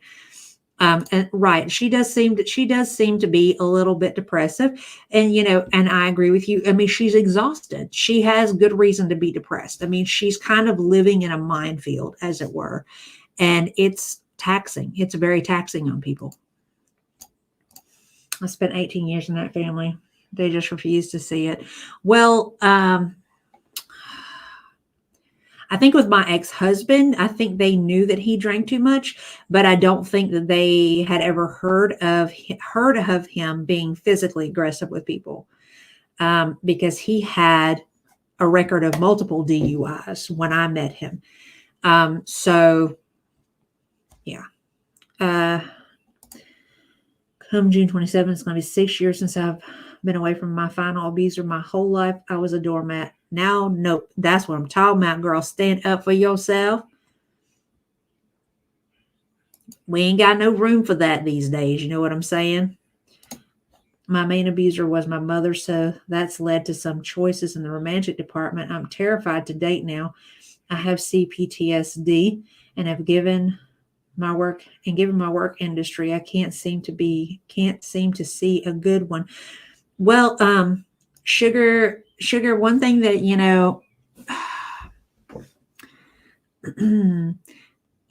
if you're not talking to somebody already, there are actually people who specialize in CPTSD. There's actually a guy that we've talked about on this channel quite a few times. He's actually on YouTube. His name is Richard Grannon. And Richard Grannon is actually a specialist. He's a therapist who specializes in CPTSD. He does a lot of videos talking about breaking free from those cycles that come with CPTSD. So, I mean, I'm going to put his name in the chat so that you can look him up if you want to, because I know my accent makes stuff kind of twangy. Right. That's the thing, though. A lot of people don't really see that side of their family member when they are an alcohol abuser, so most of the time they don't drink around the people that they actually are the closest to. I'm getting someone new. I am almost at my OPP max. I want a nothing. Well, you're quite welcome, sugar. And maybe some of Richard's videos you can use kind of as like something to kind of tide you over to kind of help bridge that gap if you do happen to find someone else that is more fitting into what you have to work with in relation to, your coverage plan and all that. You know what I mean? Because I know that sort of stuff is tricky. Some people with family also go along to get along. It's a coping mechanism. I agree. But, like with my ex-husband, I found out that, he left. Very rarely was he home. Very rarely was he home. He would leave. He would come by, and he'd stay a little bit, and then he'd be out. And what he would do is he would hop from couch to couch to couch with friends for long periods. And then he would come home for a little bit, and then he would be back out again, and he would stay gone for months, couch to couch to couch. And I was like, I didn't find that out until well after we were married. And I was like, holy fuck. So it's maladaptive, but it's how they survive. I can't abide with the gaslighting. I agree. I'm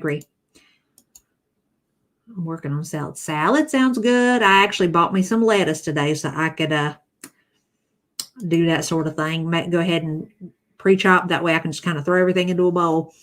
But I do really feel bad for her name is actually I do feel bad for Miss Alice here, because she's got a pretty long road to hoe in relation to figuring everything out.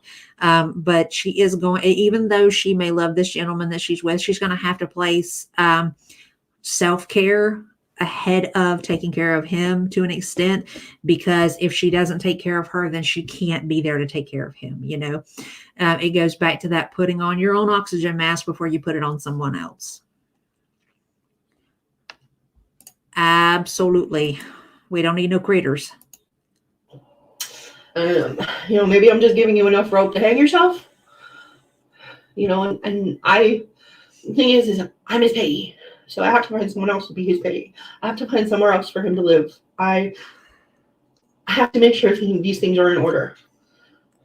And things like that take time. But the thing is, also, I told him he's not allowed to be drunk in this house, so he has to go for a walk. And if he has to sleep outside or in a hotel, that's on him. I told him, let me know which motel you want to be at, and I will pay for the room with your money. I agree wholeheartedly. He's got money in the bank. He can't use his card right now because I know he would be buying booze with it, and I don't want to be that person. I don't want to be that person. I am falling apart. I don't have time for me. I don't have time for my health. Money is like, ugh. Because if it's not him, it's Pip. Pip broke the doggy door. Pip ate through two dog kennels. He's breaking things. The other day he broke the internet box. That was going to be $150, but luckily I figured something out. So it's like between him and Pip, based on what I've seen, like the comments in her comment section, they really are. There are quite a few of them like that I saw. Like there was some on this video that were like that were. I got this video in my recommended and clicked just to see. I didn't expect to watch the whole thing, but I did, and my heart is breaking for you. You're so strong. You've been through so much. I'm so sorry you're facing this scary and tragically familiar situation again. I can tell just by this small snip of your life that you're a deeply caring and kind person, and you know you deserve so much better. I'll be rooting for you and keeping you in my thoughts, and that your situation gets better. Hey, love, my mother recently underwent bariatric surgery after experiencing the same struggles as you and not prioritizing herself to the point of exhaustion. You deserve to focus on yourself, improve yourself, and to love yourself again. You've taken care of everyone else plenty. It's so clear you wear your heart on your shoulder. Please prioritize yourself and don't give up. Things will get better. Sending you love. I haven't experienced what you have, but I do have family members with drug and alcohol addiction, and they can be very abusive when intoxicated. I'm so proud of you for speaking up about this. There are so many people here for you. Try your best to stay safe. This isn't acceptable, and you deserve all the love in the world. And I mean, it's been all of it. All of it is nothing but positive. Now, I haven't looked at the others. I didn't look at the comments section in the others, but most of these, I got recommended your video and I started watching it out of curiosity, here for you, you're incredibly strong. Thank you so much for talking to us about it. Look at this comment. Why are you sipping tea like it's liquor? She said, is there a certain way of drinking iced tea? She says, Jasmine says, yes. She says, if you care to educate me on how I'm supposed to drink iced tea, because I never knew there was a protocol. Sure, you take a big sip, enough to fill about half your mouth and swallow. What you're doing is tasting, just a tiny sip to get the flavor on your palate, which is typical for drinks with a strong flavor. Drinks you haven't tried before, or drinks like wine where you're exploring the taste. She said, that's just how I drink. That's funny. So I got to give it to her that she's like, can you tell me how I'm supposed to drink tea? Because I've never heard that before. So yeah. Yeah, she would be a plus size lady, but she is not a lockout. That is one of the things about her that I was just like, okay, we definitely need to bring her in, because you've got her. Yes, she has size problems. Yes, she has an unhealthy relationship with food. Yes, she has traumatic history. And she is kind of in like an in-between place, but she is still trying to do something. She is still trying. She still wants better for herself. And the fact that she actually cares about the people around her speaks a lot to her in comparison to what we are used to, if that makes sense. So that's why I included her. I mean, I understand a lot of the trials and tribulations that she's facing as somebody who was on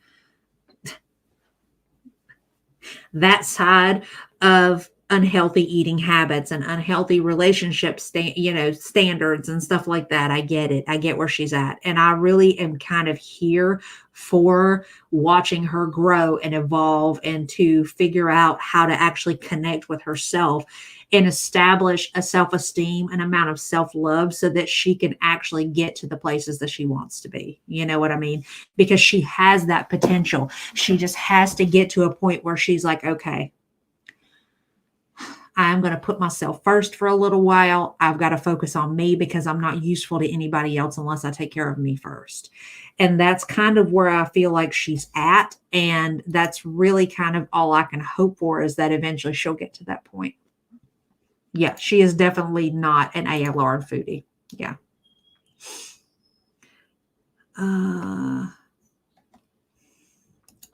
True.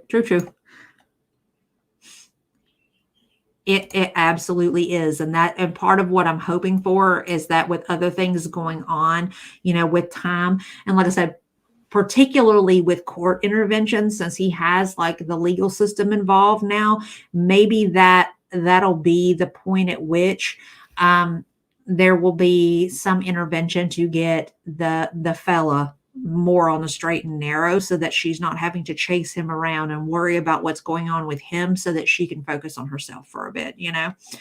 Da, da, da, da, da, da.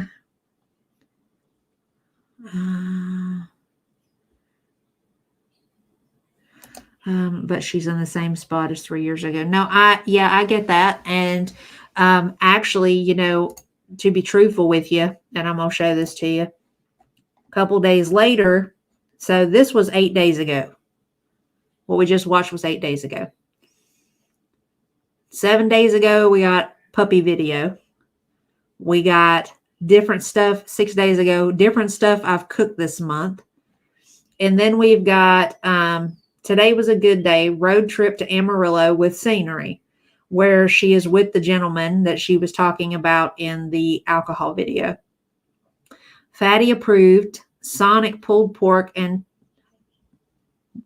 tachos. And with the same gentleman again. Then we've got a Walmart grocery haul, $300 worth. Then we've got another puppy video, a Bark Box unboxing with Penny and Pip, and a Pip update. So, I mean, she's got various things going on with her. And I sincerely hope that, let me see where it was she said that she was at. See, here's where you have some similarities for her. Welcome, I'm Lori. This is my life. I'm kind of eccentric, socially awkward introvert. I have BPD. I live in a small rural town in the middle of nowhere called ckery. I'm guessing that's correct. I live with my 4 mutts, my partner Hatter, who has traumatic brain injury and possibly early dementia. My mother also lives in a little apartment attached to our house. We love dogs, adventures, food, and don't take ourselves too seriously here. The videos are all over the place, from vlogs to cooking, food reviews, taste tests, hauls, and more. Some self-improvement as I learn to navigate life in a new, healthier way. And dogs, always dogs somewhere. They're the real life stars of this channel. Silliness and seriousness. We're big into dog rescue. We drive transports, and 10% of our YouTube earnings are donated to local animal rescue. So, you know, I'm all for, realistically, I mean, she is still dealing with some similar, she does have some sort of, cyclical stuff going on, but it doesn't appear to be a fast cycle for her. I mean, you're talking years between the last circumstance and this circumstance. And I'm sure that there are probably some variations there's obviously probably variations in the type of relationship that she has with this gentleman Hatter and the previous gentleman. And I do genuinely, like I said, feel bad for her because, she has the potential to change a lot of things and to make the progress that she wants to make. And I am really kind of here for that. If she's willing to knuckle down and to invest in herself, I'm down, I'm here for it. And I'm subscribing to that because, following her because that's the way it should be. I am here to rah-rah for her so long as she's willing to get into it. At least she isn't abusing her pets. I don't think I could handle another one of those. No, it looks like actually, based on what I'm seeing, the animals kind of run the show at her place. You know what I'm saying? I have thoughts about the PFP. She looks 13. Well, it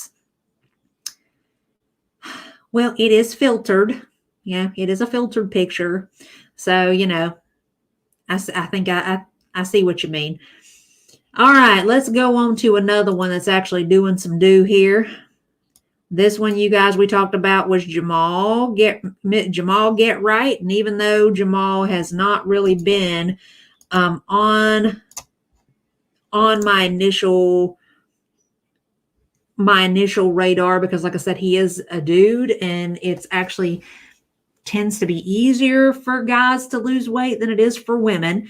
Again, let's delve a little bit more into the positive people who are actually doing the damn thing, who have their heads in the right place, who want better and are trying to be better. So do it.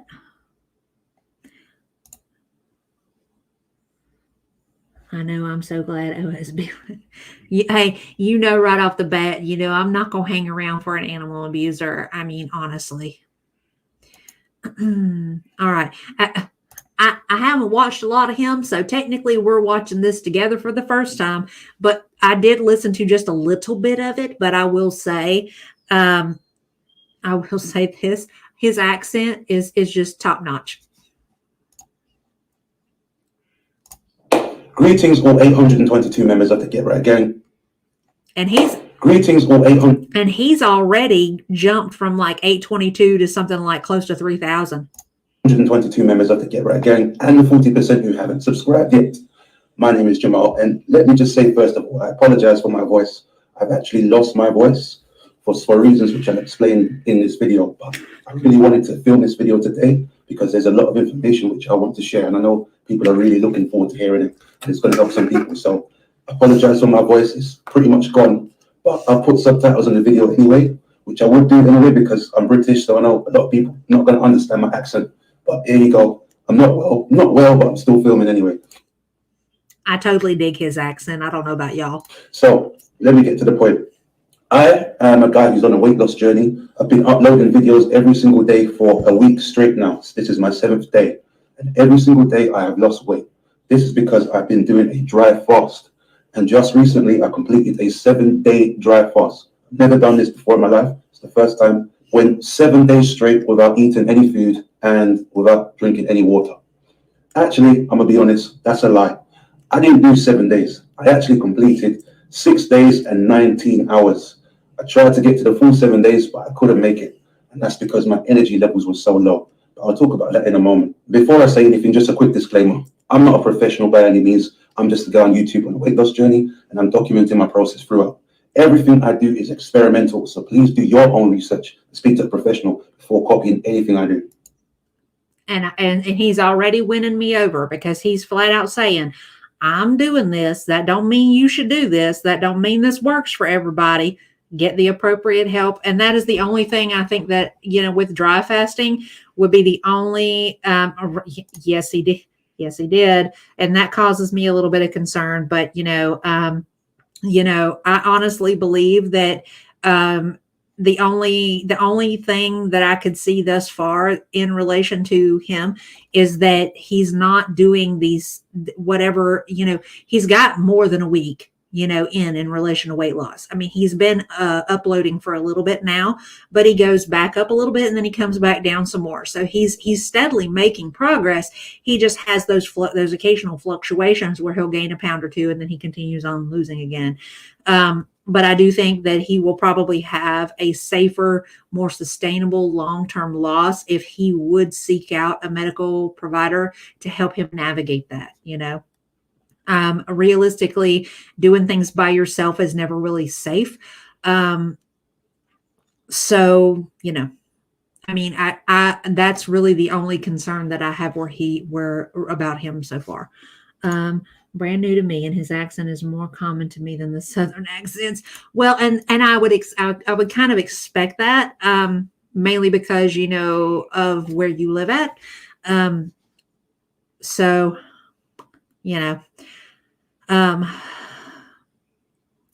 well, and I can agree with that. And I think realistically, why it is that he chose to do it for 7 days, I'm not sure. And I honestly think that he would probably do better with intermittent fasting than he would be doing like dry fasting, if that makes sense.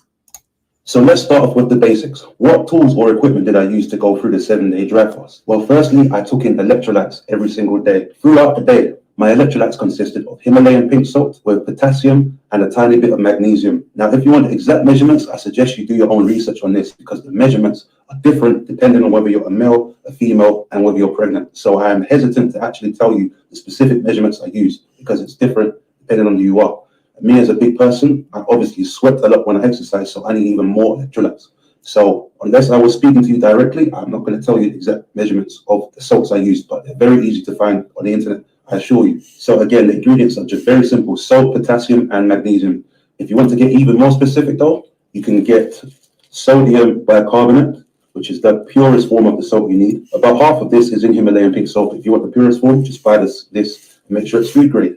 Then I have something called no salt, which is just basically pure potassium. And then I have a tub of magnesium powder, magnesium citrate or magnesium saturate. I'm not sure how you pronounce that, but I just had this as well. Some of you may be wondering, how did I take in salts doing a dry fast? But all I did was mix the salt into a tub. Again, the specific amount I suggest you research for yourself, but I just mixed everything into a tub, shook the tub, and then throughout the day, I would have a bowl of salt next to my desk while I was working, and I would have a bowl of salt in my living area that I'm in right now. Yeah. And throughout the day, like every 30 minutes or every hour, Yes, do not do this. Dip it into the bowl of salt and eat the salt. And I know that probably sounds gross and horrible and like something you would never imagine doing because you want to eat salt. But trust me, it took me about 5 minutes to get used to. And it's no big deal whatsoever. So don't be you know what I'm saying. It's really no problem. For me, it wasn't anyway. Other than that, I didn't eat anything else. I didn't drink anything. And the number one reason why I even chose to do a dry fast was because I am obviously very, very heavy. My starting weight last week was 545.9 pounds. And the biggest problem with that is I had very serious inflammation in my back. From my own studies and research, I found that one of the best ways, if not the best way to heal up inflammation quickly, is to do a fast or a dry fast. I don't know. There hasn't really been any mention of him seeing a doctor. But I'm hoping at some point it looks like it looks like thus far we're doing a lot of doctor Googling, which, honestly, like you see here, fasting for inflammation. The first thing it gives you is intermittent fasting. Honestly, I think he would probably fare better with that than he would be trying to dry fast, because you go into a state of ketosis. The autophagy kicks in. The autophagy takes care of, the inflammation and all that other stuff that goes on, and you drop weight relatively quickly. That's how I lost all the pause weight that I gained when my hormones went off the rails. So, I can attest to the fact that it works. And I think that honestly, it would probably benefit him more than just flat out dry fasting. I think he was trying to like kind of like kickstart like a rapid loss. And I think that's part of why he did that. But honestly, I think that he probably would have fared better doing it intermittent versus like full fasting like that, So I chose to do a dry fast for as long as I can. And I wasn't even planning on doing 7 days. I was planning just to go 2 or 3. That probably would have been a better choice. But it ended up being 7 days because I felt good on it and my back was healing up so well. I just wanted to go as long as possible. So 7 days in, I can confirm that my back is not 100%, but it is significantly better than it was 7 days ago. I'm moving around much better. Still some more work to do, but it was well worth it. So that might be a really good way to heal inflammation if any of you are suffering from joint pains or back pains. So when I started this current weight loss journey, as I said, my weight was 549 pounds. And 6 days later, I lost 33 pounds and went down to just over 512. So 33 pounds lost in 6 days. Pretty incredible. I have now refeeded and rehydrated because it's the 7th day now. So another question I'm sure most of you are going to be wondering, how much weight did I regain? Well, surprisingly, not as much as you might think. I just hopped on the scales literally just now and I gained about 7 pounds. So I lost 33 pounds and I gained back 7 pounds during the refeed and rehydration. Not that bad, huh? So anybody who says it's just water weight, it's just water weight, well, you're wrong. I'm sorry. Here's the proof. It is much more than water weight. And the reason why, I believe, is because when I'm on a dry fast, my body has to work extra hard to create its own internal water source. And the way it creates internal water is by converting the hydrogen and the oxygen inside my body and turning that into metabolized water. A large amount of my body is made up of oxygen because obviously there's an abundance of oxygen in the air, and about 10% of my body is made up of hydrogen.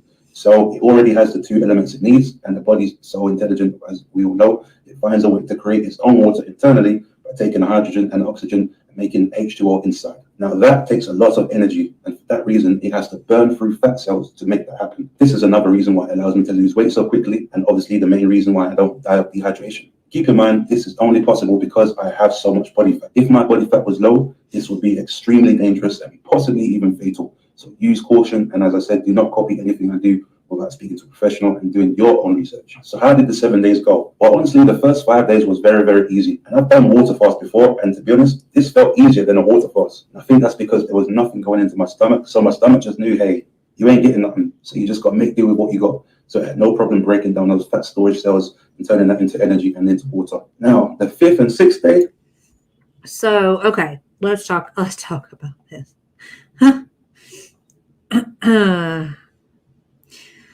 Whew.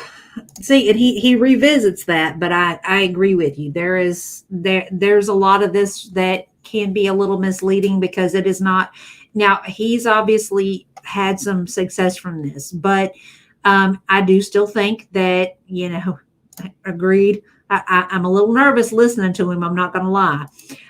He can, and that is absolutely true. I mean, him for his size, 33 pounds is actually really not. For his weight, 33 pounds is a lot over a week. And I say that as, after I had gastric bypass, I literally lost 20 pounds in the first 2 weeks. So I understand how quickly one can drop weight, but even beyond a certain amount can be excessive. It can have detrimental side effects and everything like that. And I want him absolutely to be successful. I 100% do. I understand where he's at. You're like, okay, I'm motivated. I'm ready to do whatever it takes. I'm willing to suffer if need be to make sure that this happens. But all I'm worried about is that it causes him some sort of negative side effect that he'll have even more difficulty recovering from. And that's why I've said, he would probably benefit from going to his physician and saying, hey, I want to lose weight. I want to do this. I want to do that. I want to do this. I mean, honestly, I don't think I would have recommended dry fasting for him. Like I said, I think realistically, intermittent fasting would probably have been more beneficial. He could have done like a 16 and 8, where he's only eating eight hours a day, and he could fit a full day's worth of calorie intake in that 8 hours. And him being a rather large guy, it would be entirely possible for him to pull that off with no problem. And he would still be burning through fat hand over fist that way, and it would be much safer for him to do that. He does that scale thing every day and asks Siri what the date is, so no faking. Yeah, I saw that. I think I saw that in one of Gorlick's videos. And what he is reading is scientifically potentially right, but that doesn't mean he will respond to it. That's true. And that's part of the reason why I agree with you. He is technically sort of practicing medicine on himself without some sort of education. That's why we say Dr. Google is a no-go. We do not trust Dr. Google. Dr. Google didn't even get the acceptance letter into med school. Don't be trusting Dr. Google. You know what I'm saying? See you an actual medical professional with training, experience, know-how, insight, all that, Your body isn't composed of so much muscle in your chest. Any person who isn't Aladdin shaped, a triangle pointed downward could literally die. Yeah, I agree with you on that. They're absolutely not. I mean, the ones from the Mayo Clinic, those are probably a little bit better researched and investigated and everything before they, post them. But, still, that's not enough. You need to actually, this was the dude that Gorlick kind of covers here and there. Right. Agreed. I do got to give him that. He is being upfront. He is being upfront and honest about the process. He's not trying to hide anything, and I agree with you on that too. Agreed. My doctor has a sign in his room that says Google research isn't better than my medical degree. 100%. The post-surgical liquid diet was easy for me to comply, which is why I don't want the switch. I don't want the switch post lap band, especially since I was so successful with the lap band. I'm glad that worked for you. Like they had us do like a step down sort of thing, where you were on like liquid diet for like 2.5 weeks. and then you progress to like soft foods and stuff like that, and just kind of build your way back up. But hey, you do whatever works for you, because some people fare better with the liquid diet when they go on it for longer. But I'm going to tell you the God's honest truth. By the end of that 2 weeks and some change, I was absolutely sick, and I mean sick, of Carnation instant breakfast, because that's all that I really had access to. And like juice and shit. Like, I was so over it. I was so over it. Yeah, see, hey, see, I don't know. I don't know if I don't think I would actually get a revision. I don't think I would get a revision because, I'm only eating about 8 ounces at a time. My issue right now is that, again, I'm still dealing with the menopausal, hormone induced slower metabolism. I mean, my activity level is, doing great, but, but at this point, I probably need to, like, realistically, I haven't been on actual like intermittent fasting in a while, and I need to get back into doing that to help me take off this last little bit of weight that's kind of hovering around my midsection.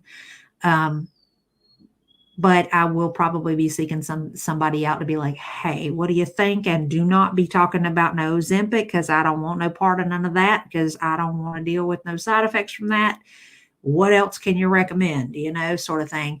I've heard a lot of good things about human growth hormone. My older brother was actually on that for a while, and he dropped something like 50 pounds over like 2.5, 3 months. So, but he works outside. He does lawn care maintenance and, handyman work and all that stuff. So what he does for a living is actual physical labor. So him losing that much weight that fast didn't really surprise me. Let's see. I kept a record of the 6 months leading up to surgery and 8 months after. And that's a good thing. Oh, salty. At least I had it in the time. Yeah. Well, I mean, honestly, Sugarfoot, I mean, it didn't really surprise me, because like, this was 26 years ago now. So at the time frame, that keto wasn't even really a thing. And like all the protein supplementation, all the various protein foods weren't a thing, like I'm going to tell you, I talked to about it in a video at one point. I have found protein Pop-Tarts, like the legendary Pop-Tarts, them things, the strawberry ones. Oh my God, they're so ridiculously good. And then like the, Quest protein chips. I love, because my inner fat kid loves junk food. And if I have some sort of healthier option to slide in place of, oh, well, barbecue chips would be really good, I can go grab me a little single serving bag of protein barbecue chips, and my inner fat kid is happy, and I've added to my protein total for the day, If I had all of that before, oh my God, it would have made my day. Let me tell you, would have made my life so much easier. I always start out, I'm not consulting, but can I ask you this? I love my ortho. See, that's the best way to do it. Really, I need to drop 60 pounds, but I need to work out more. I have a new trainer next month though. So, well, see, that's the deal. Like my thing, like I was doing the intermittent fasting, and I've got everything of the hormone weight. All I've got left, like I'm 190 right now. And I said I wanted to get down to like 175. So I've got 15 pounds left to get me to that point. But I want to actually start going to the gym again. Like I've been doing a lot of walking, trying to get some sort of cardio in, but I want to get back to the weight training side of it.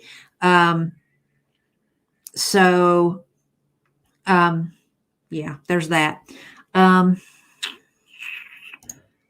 can tolerate some pasta, but not bread for the longest time. Well, actually, protein pastas are really great alternative options made like from chickpeas.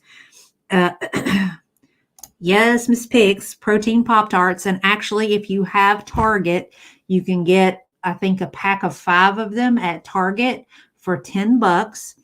And they have them in strawberry, blueberry, chocolate, and something else. So yeah, don't go through Amazon. Don't go through Amazon. There are other options. I think Walmart has some. I know Target has them. I think Walmart has them. There's a few other places. I think all you would have to do is do a little bit of research. You would be able to find them.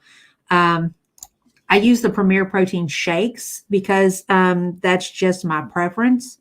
Some of the other ones that I've seen, the protein isn't nearly as high, but like the Premier Protein shakes, 20 grams, you can trust it right off the bat. I'm like, it's consistent. So I don't really have to worry about that.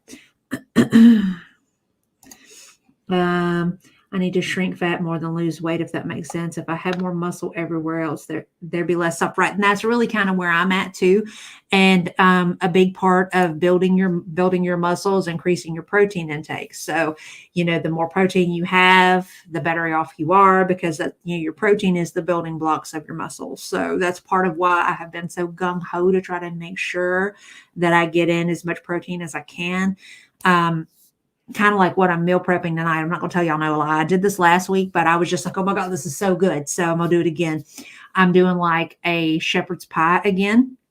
And instead of using potatoes, I'm using mashed cauliflower potatoes, like garlic flavored. So I'm going to do that. And then I'm going to put a pound of bison in it, which has like 44 grams of protein per serving. And then I'm going to put a pound of hamburger meat in it, which has like 32 or 35, something like that, grams of protein in it. So in one serving, which will be about yay big, a fourth of a pan, because I'm doing like a little small pan, I'll be looking at like 60 plus grams of protein in one meal. So I'm trying to do that because, the more muscle you build, the better you burn off fat and calories and all that other stuff. So I'm trying to get like knuckled in, but I am with you though. I've got to try to see if I can find me like I've got a Planet Fitness membership. I just haven't been there yet. I've got to make it a point to go.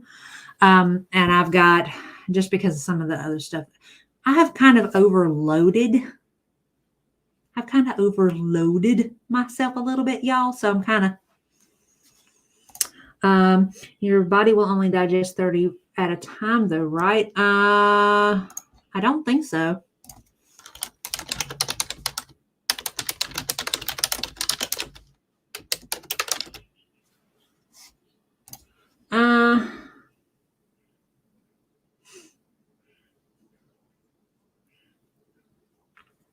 This says 20 to 25. But then there's the Mayo Clinic. The Mayo Clinic says that you would probably benefit more with something around 40 grams. And ultimately what'll happen is based on what this is saying, any excess protein will basically just kind of hang around in your gut. You know what I mean? Because your protein processing doesn't just happen in the stomach. It you continue to digest as it moves through the intestinal tract to a point. So we have all learned us something today. So I mean, it's been working for me thus far because I'm still kind of losing weight. I'm just not losing it as slowly as when I was doing the intermittent fasting, because I'm eating like regularly now. Well, yeah. See, I mean, definitely probably wouldn't hurt you none at this point, and protein's going to be better for you than carbs and stuff. So, easier, sustainable energy versus a peak and a trough, If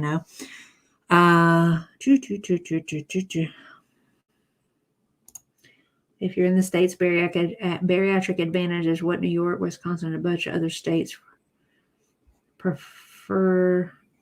For sure, set that as the preferred liver shrinking. I'll have to look that up. I don't think I've ever heard of that. I'm always trying to like substitute, to try to stay away. Like I'm always substituting foods. Like I always use the cauliflower in place of like the potatoes. And then I'm always using the chickpea and protein, like whatever chickpea, like chickpea pasta or whatever protein infused pasta in place of regular pasta. I mean, the calorie total may be a little bit heavier sometimes, but it's a better choice in relation to just all carbs because there's more protein in it versus carbs. Thank you. I will definitely look that up. All right, let's continue on with Mr. Jamal here. That's where it got difficult. And I'm about to discuss why my voice is gone in a moment. By the fifth and the sixth day, I had so little energy. I was like a zombie, to be honest. I had things to do that day, and I didn't get anything done. Because most of the day I was just sitting at my desk, like, just out. Like even just to turn my head to the left, it took so much effort because I had no energy at that point. And I really wanted to go all 7 days, but by 6 days and 19 hours in, I decided to end this because I was really concerned at that point. My energy was dangerously low. And I think that's because I didn't take any vitamins during the process. I've done some research on vitamins, and if there's any nutritional experts watching this video, please do comment below because I'm still learning this stuff as I go and I've still got more to learn. But I did some research on vitamins, and I found that there's 2 vitamins which are not stored in the body and have to be replenished constantly. And that is all the vitamin Bs, aka vitamin B complex, and vitamin C. Diving deeper into vitamin B, I found that this is the vitamin that's mainly responsible for energy production. So because I wasn't taking no vitamin B through food or through supplements, I believe that's the reason why my energy was so low. So he is 100% correct. And your B vitamin complex is actually incredibly important to ensure that it's incredibly important for your brain. It's important for your metabolism. It's, you have to have those things. And if you're not eating, you will end up going through a crash. And that's probably what he was experiencing. a lesson from that is if I am to do a dry fast again, I will make sure to take some vitamin B supplement. I've got a question in the comments which said, how will you take vitamin B and C supplements during a dry fast? This is just a pack of gummies, like gummy bears, very small sort of candies. I don't think they have it. I mean, honestly, you could. And probably what they'll do with you, what they'll do with you from the beginning is they'll probably start you off, do another one right behind it. Okay. No one ever that I'm low, not dangerously low. Well, I mean, honestly, see, and Bunny's talking about she takes like a time release. With your B vitamin injectable, you can do that once a month and it lasts a good long while. So, I mean, it just depends on, how diligent you are with taking your supplemental stuff. I had a B12 deficiency for like a long time. So I ended up having to do a loading dose like every 2 weeks for like a month, and then once a month from that point forward. And I take all of my regular supplementation along with it, even though I know I'll lose some, which is to be expected. But I haven't had any problems since then. So maybe you just need a little bit of a boost, temporarily. Do it a couple of times. Right. And those are great because, that obviously they will all work kind of in concert to help you, help your body do what it needs to do to break them down and to apply them and function. So you got that. You're obviously on the right track. I mean, I don't think it would really hurt you to take the additional B vitamin injectable, Can't take the iron again until the osteomyelitis is gone, which is a good recommendation because, you don't want any complications. All right, let's keep going on this young man as to what's going on with him. Sugar because they don't taste particularly good. This has all the vitamin B's in it and some vitamin C. So if I'm to do a dry fast again, I'm going to have that with it. And I'll test to see if that makes a difference. Or if my energy levels will be the same. I don't know. I haven't done it yet. You're going to have to wait and see. So now, let me get to the part which you all probably been wondering. Why has my voice gone? Well, as I said, I broke my fast after 6 days and 19 hours. The way I broke the fast was I had half a can of sardines. And the only reason I had sardines is because that's the only food that I could eat really quickly without having to cook anything. Obviously, I was pretty hungry and thirsty. So I had half a can of sardines and I had a ton of water. Obviously, I was thirsty. I backed about probably 2 to 2.5 liters of water immediately. That was probably not the smartest move, my guy. And you know what happened? Within about 20 minutes, I threw it all up. You don't say. Jesus Christ. I'm telling you, if I drank 2.5 liters of water, I threw up at least 2.4 liters of water. It was insane. And this is really disgusting, but do you know what's kind of funny? When I was throwing up that water, the way it was coming out was in the exact order that I ate. So I drank water first, then I ate some sardines, and then I drank more water. When it was coming out, it was in that exact order, but backwards. So the amount of water I drank came out first, then the sardines came out, and then the water came out. I know that's disgusting, but that's the truth. And I just think it's a little bit funny, to be honest. But the reason why I think that happened, and the reason why my voice has gone, is because throughout those 7 days, because I wasn't eating any food, my stomach had such a buildup of stomach acid and cholesterol that it just wanted to get it out as quickly as possible. And throughout those 7 days, I believe it didn't have a mechanism of getting rid of it because there was no water. Which I should mention, by the 4th, 5th, and 6th day, I was very, very nauseous throughout the day. So throughout the day, I'll just be like, oh, I'd feel like I want to throw up, but occasionally I would go to the sink and try it, and I couldn't get anything out. Okay, what he is describing. Oh, okay. So yeah, there, right there. That's exactly the way your body works when you pack that much stuff in so fast. Hi, Nicole. How are you, honey? Okay. He went through 2.5 liters of water, ate half a can of sardines, which was probably the worst choice, I think, to me, because he went straight to solid foods after being on such an extensively long period of time without solid food, and then chased it with even more water. I left an annoying chat. What you mean? Oh, I forgot to tell y'all, but happy 50% off chocolate day.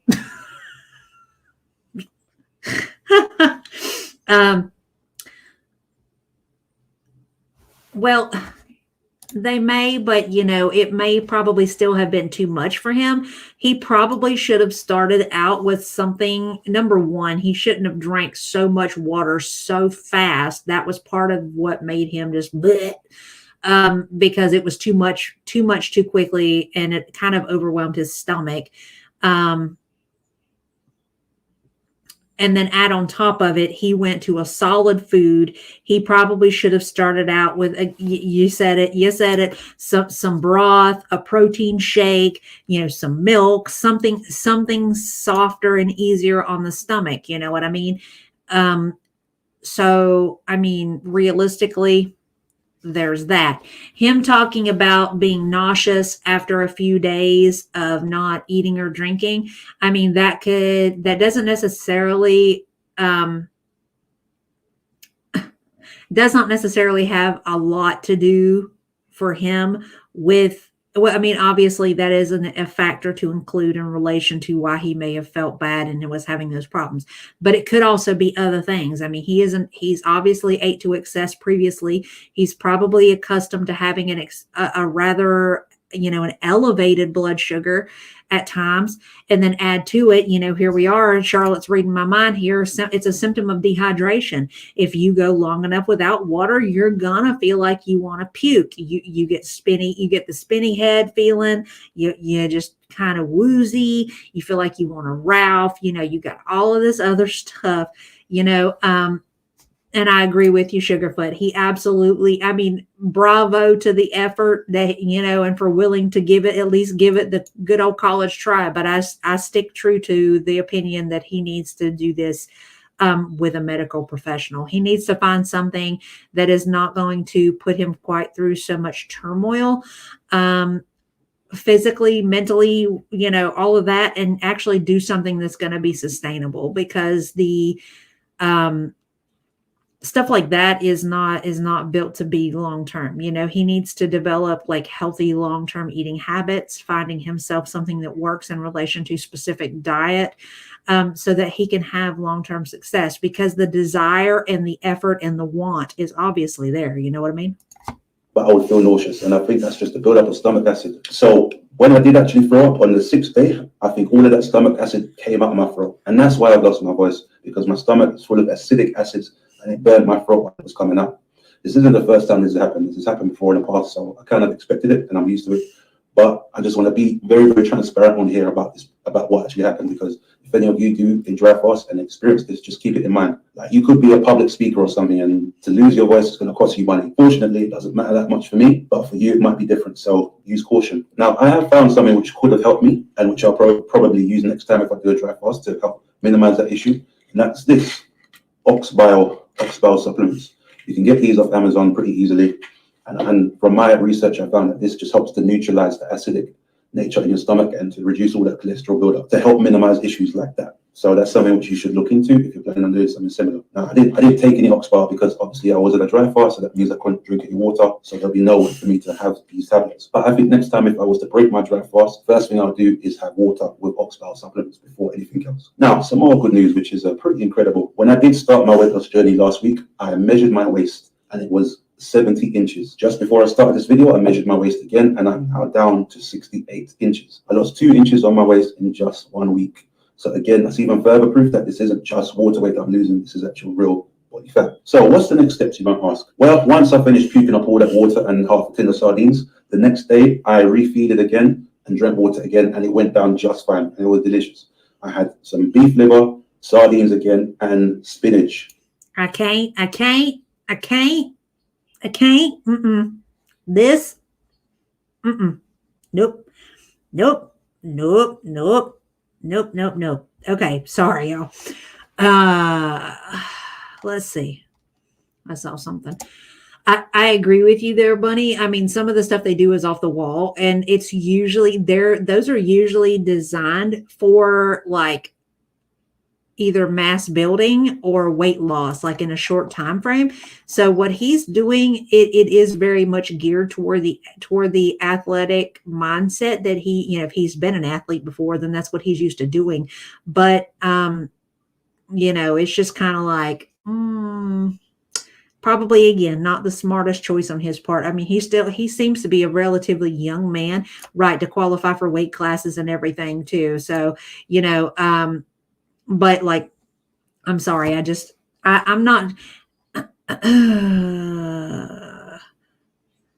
I'm not sure. And I would love to know that, you know, to see exactly what type of, what like a regular day of eating for him is. And I do think that would probably benefit him. I don't recall there being like what I eat in a day sort of thing. I think that would probably be beneficial to help kind of clarify what he's doing when he's not on one of these runs like this. And maybe I'll reach out to him and, you know, see if he'll do that. Or at the very least, maybe I'll see if I can get him to come on here and we could talk to him, you know. So maybe we could get lucky. So, but that whole, this right here, I don't do liver. Even when I was anemic and I would have to get IV iron and stuff, I'm not. Oh, he does? Excellent. I'm gonna have to take a look then. Now, see the spinach. I'm not doing no liver. I know what the liver does. I can't make myself eat liver. It don't matter how it's cooked. Just the idea of it grosses me out. I'm not gonna lie.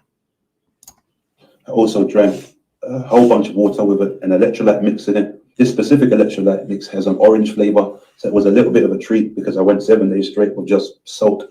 So I finally treated myself to an orangey flavor electrolyte mix, and it was good. So I had that along with my sardines and my spinach and my beef liver. I know what most of you are going to be thinking. That is disgusting. Beef liver, sardines, and spinach. Could you possibly eat anything worse than that? I know you guys are thinking that. Well, let me explain. There's a method to the madness. I'm not crazy. Well, maybe a little bit. But the reason why I've eaten beef liver is because I'm on a calorie deficit. I only want to eat 1,000 calories a day, max 2,000 if I'm feeling extra hungry. See, that's the deal.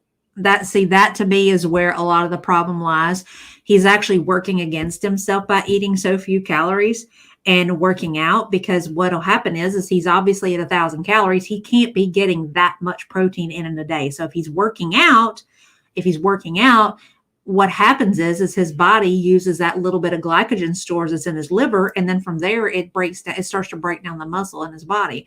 So that's why you've got to have that additional protein put in all sincerity, he could get away with doing 2,000 calories. He could get away with doing 2,200 because he is a very large guy, not just in weight, but in height and in frame. You know, he can get away with eating a lot more of a calorie intake than he's giving himself. And in all sincerity, by only eating 1,000 calories a day, he may actually be working against himself, and it may actually throw his body into a starvation sort of reaction to where he holds on to weight even harder, because his body's like, holy fuck, when am I going to eat again? You know, I don't know when I'm going to eat again. So I've got to hold on to everything that I get. So, you know, I do truly, truly believe that, you know, he really, really needs to sit down with his medical provider, or he needs to get a referral for a nutritionist to help him navigate what calorie limitations he does actually need, you know, and what his macros need to be, so that he can actually lose weight in a slow and steady pace, so that it has more of a long-standing effect for him. I mean, I want him to be successful. I absolutely 100% do. I just want it to be, I don't want it to be a fluke where he ends up at the end where he meets his goal weight and then he goes off the rails because he's doing such weird, disordered sort of eating to get himself there. You know what I mean?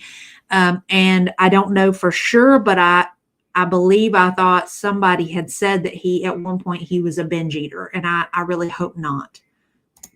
So because I'm eating so few calories, I want to make sure I get as much nutrients as possible through my food on the days I'm eating. If you don't know this, I suggest you look it up. Beef liver is known as nature's multivitamin. It is probably the most nutritious food on the planet, beef liver specifically. Look it up. It's got so much abundance of nutrients that it actually could be dangerous if you eat too much of it, because you'll get a nutrition overload. It is also very, very high in protein and quite lean, so there's not too much fat in it. Carbs are pretty much zero. Now, there's only two problems with beef liver, and that's why I supplement with sardines and spinach. Beef liver has potassium, but it doesn't have nearly as much potassium as I need, according to the amounts of potassium that I recommended for a guy my age and my agenda. Spinach, on the other hand, I'm not sure exactly where he got the information that protein that the protein level and that is incredibly high, when, you know, when I was talking about like the shepherd's pie thing, whenever I use ground bison, because bison has like 35-40 grams of protein in a single serving, and there's 4 servings in a pound of meat.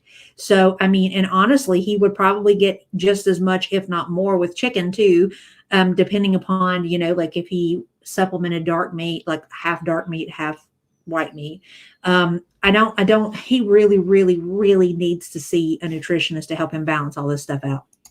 Is one of the most potassium-rich foods on the planet. In fact, the only food which I think has more potassium than spinach is beet greens, but beet greens are pretty hard to find, and spinach is a lot cheaper, at least where I live. So I've got some frozen spinach, which is really, really cheap. Another thing with spinach is that it has a lot of vitamin C in it, which, as I said earlier, is one of the vitamins which is not stored in the body. So this is my way of supplementing it through food. Spinach is also packed full of magnesium and manganese, which are 2 more vitamins which beef liver doesn't actually have a lot of. Sardines, most of you will know this, but sardines are another superfood, very, very good for you. A ton of omega-3s, which look up the benefits of that. Sardines are also packed full of vitamin D and calcium, which again are 2 more vitamins which are not abundant in beef liver. All in all, again, I am no nutritional expert, so if you are, please comment below. But from what I can see, this basically covers all my tracks. It gives me the most amount of nutrition and vitamins while still being able to keep my meals below 1,000 calories. This meal I prepared here was 250 grams of beef liver, 400 grams of frozen spinach, which when defrosted is pretty much 300 grams, and 2 cans of sardines, which is about 350 grams. And all in all, this is about 900 to 1,000 calories. Max nutrition, minimum calories, that's what I'm here for. I'm here to lose weight.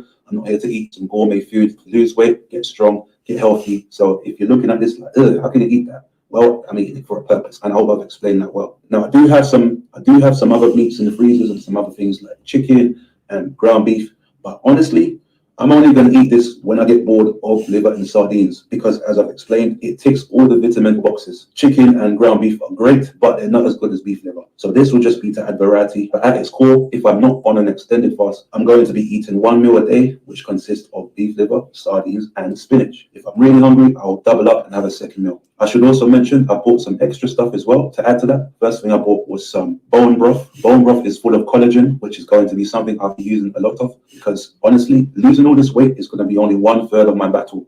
The second part of my battle is going to be gaining lean muscle. And the third part of my battle is going to be trying to tackle getting rid of as much loose skin as possible without surgery. Collagen is a really good way to bring back elasticity in my skin. So on my eating days, I will be taking in some bone broth to try and help that. Just to take it one step further, on top of the bone broth, I've got a tub of pure collagen. This is just something I got on Amazon, bovine collagen.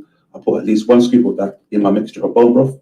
Have that as well. So I've got this all planned up. As soon as I'm strong enough to get back in the gym, which I was hoping would be this week, but I still need to heal up my back a little bit more. But as soon as I'm back in the gym, I'll be doing a 6-day split. So I'll be going to the gym 6 days a week. I'll be doing my lifts till failure, and I'll be eating 1 meal a day. My meal will consist of beef liver, sardine, and spinach, along with some bone broth and extra collagen. After my 6 lift days, I will probably rest for 3 or 4 days, just depending on how much rest I need. And I will most likely do a dry fast or a water fast during my rest period. I think this will be a really effective way to recover, as well as to continue to attack some of that loose skin. But that's. Does anybody know how tall he is?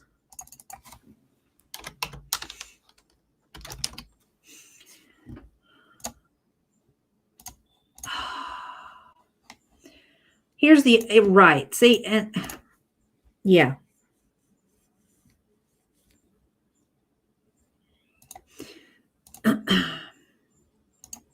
So here's the deal. I mean, I understand that he is very goal oriented, and that's part of why he's doing what he's doing. But the problem is, he says on this most recent video, this most recent weigh-in, because I opened it up just so I had it, 492. So if he's oh God, I don't even know how old he is. I'm gonna say he's 33 because he's a relatively young man. 6'3", 492.6. In order to sustain his current body weight at a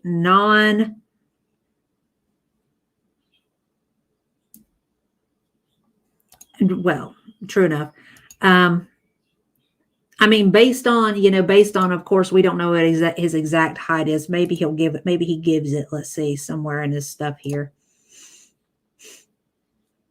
See, he's trying to get down to 195 pounds. I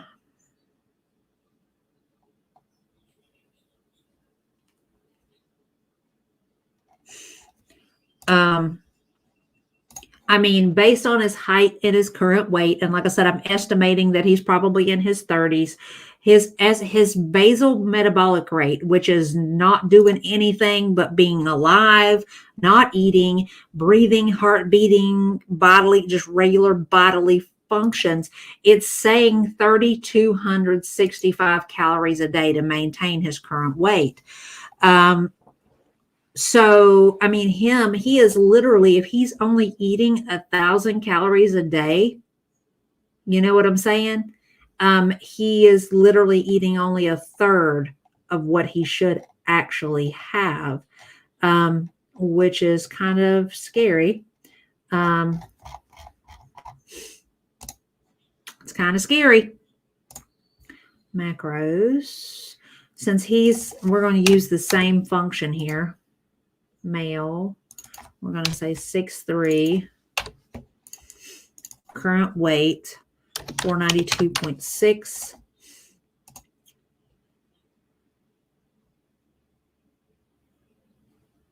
Let's say he says he wants to lose weight, so he says he's going to do 4 or 5 times a week, probably.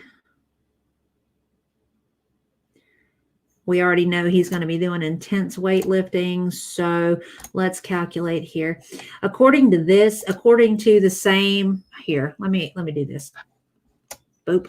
All right. So if you look right here, based on the information that we have on him, okay, this says in order for him to lose 2 pounds of weight a week, that's while he's also gaining muscle. Okay, he would have to eat 282 grams of protein a day.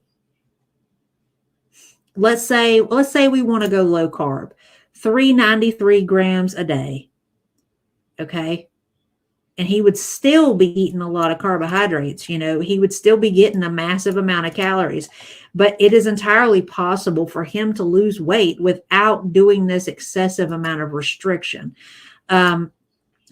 This is why I was saying I really think that he needs to meet with a nutritionist or his medical provider to actually work in tandem with him to actually get to that end point where he's, gonna have long-term success.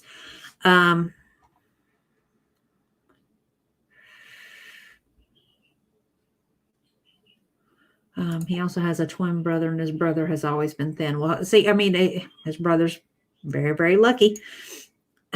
He said he's lost weight before, then fell off the wagon. See, and that could be because of the type, because of his methods that he's using. And again, I don't fault him. I want him to be successful. He seems to be a very, very nice guy. He is literally knuckling down and putting in the work, and I can't fault him that. I just want him to do it in such a way that, he's doing it. He's not just dropping the weight. He's building a successful roadmap for long-term success in relation to losing the weight and keeping the weight off, I mean, unfortunately, weight loss is not one of those things that you can cut corners on and have it be sustainable. It's just not, unfortunately not the way that goes, that's part of the reason why with like the Ozempic stuff and all that and everything that people have, like they go on Ozempic and they lose a crap ton of weight and then they go back off of it and then they start gaining weight back on, because there is no such thing as a shortcut. You have to make sustainable, permanent change in order to make that weight loss a permanent, ongoing thing. I mean, take a look at me. I mean, I had that weight loss surgery 26 years ago, and up until a year ago, I had maintained between 180 and 175 for over 20 years. And that's because I was incredibly regimented. And I was very diligent about making sure that I stayed at a protein positive and a carb negative. I made it a point to stay in what I knew worked for me. And the hormone, the peripause, won't lie to you, it fucked me up. It fucked me up. I'm not going to tell no lie. But I mean, honestly, even now, just the work that I've done from the point that I started this channel to now, like I went back just to look. I went back to the very first video. Hang on real quick, because I want y'all to be able to see what I'm talking about.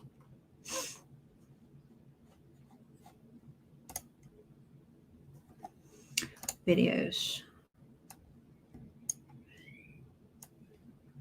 I mean, I could look at me and see it. I could look at me and see the difference.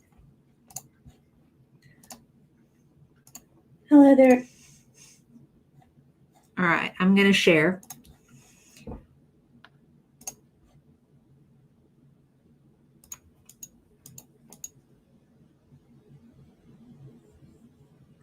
So that was me when I started this channel. As you guys can see, let me get a little closer. As you can see, my face is a lot thinner. My neck is a lot thinner. But you can see the difference between where I'm at now at 190 and where I was at there. I'm in a size 14 now. I was in a 20 there. So, I mean, here we are. If it had not have been for the hormonal shift on my part, I would not have blown back up. But again, I'm making reinforceable change to try to get myself back on track. But this is stuff like this is the reason why I started this channel, so that when I make changes and stuff to try to better myself, better my life, all that stuff. Oh yeah, it was all the Unimate, girl. Hell with Foodie. Unimate needs to make me a sponsor. Not that I would ever peddle that shit. You know what I'm saying? Yes, I know. And that to me is not, that to me is not okay. That is not designed for everybody. It's not designed for everybody, but here we are. Anyway, but I make it a point to make sure that I continue to do what I know to do. And I'm going to start going to the gym and get back into the weightlifting and everything, because like him, I do worry about the residual skin that I've got left, and I will always have it. But by building muscle, I'm going to be able to fill it out a little bit to make it a little bit more presentable, but I mean, there is no cheating. There is no cheating to permanent weight loss at all. Oh my goodness. What are you doing? I see you looking at me. What are you doing?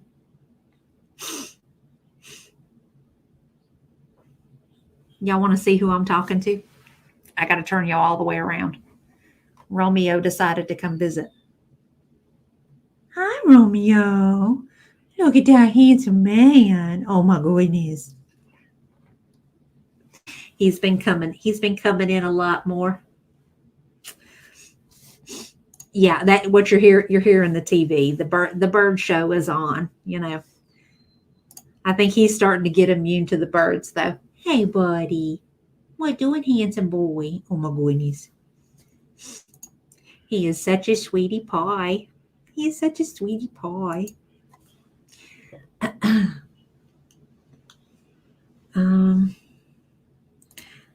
She needs a ride to PT. Her husband hit a deer. Oh no, bummer. That does all kind of damage to your vehicle. Vehicles is not made like they used to be, let me tell you. They fold up like a tin can. The queen is sound asleep on my lap. Bless her heart. Oh, y'all, we have been at it for 3 hours and we didn't even finish the whole video on either of these two folks. But, it's going to be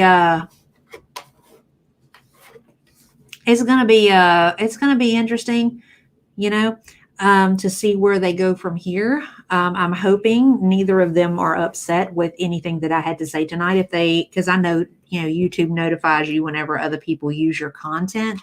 True enough. I can't fault him that, but he does still watch them though. He actually gets up on the TV stand right in front of the TV and will just, I think that's just because he's like, I have never seen birds that big in my life, and even then, he can't ever get close enough to him. There's a big tree in the property next to mine, like a big old oak tree, and there's a boat beneath it, and he'll jump up on the boat and climb up the boat and then up the tree and be all up in the branches on the tree trying to catch the birds.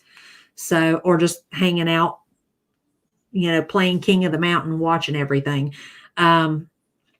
So anyway, we've been at this 3 hours. We've kind of, cat patents have got to be available. Agreed.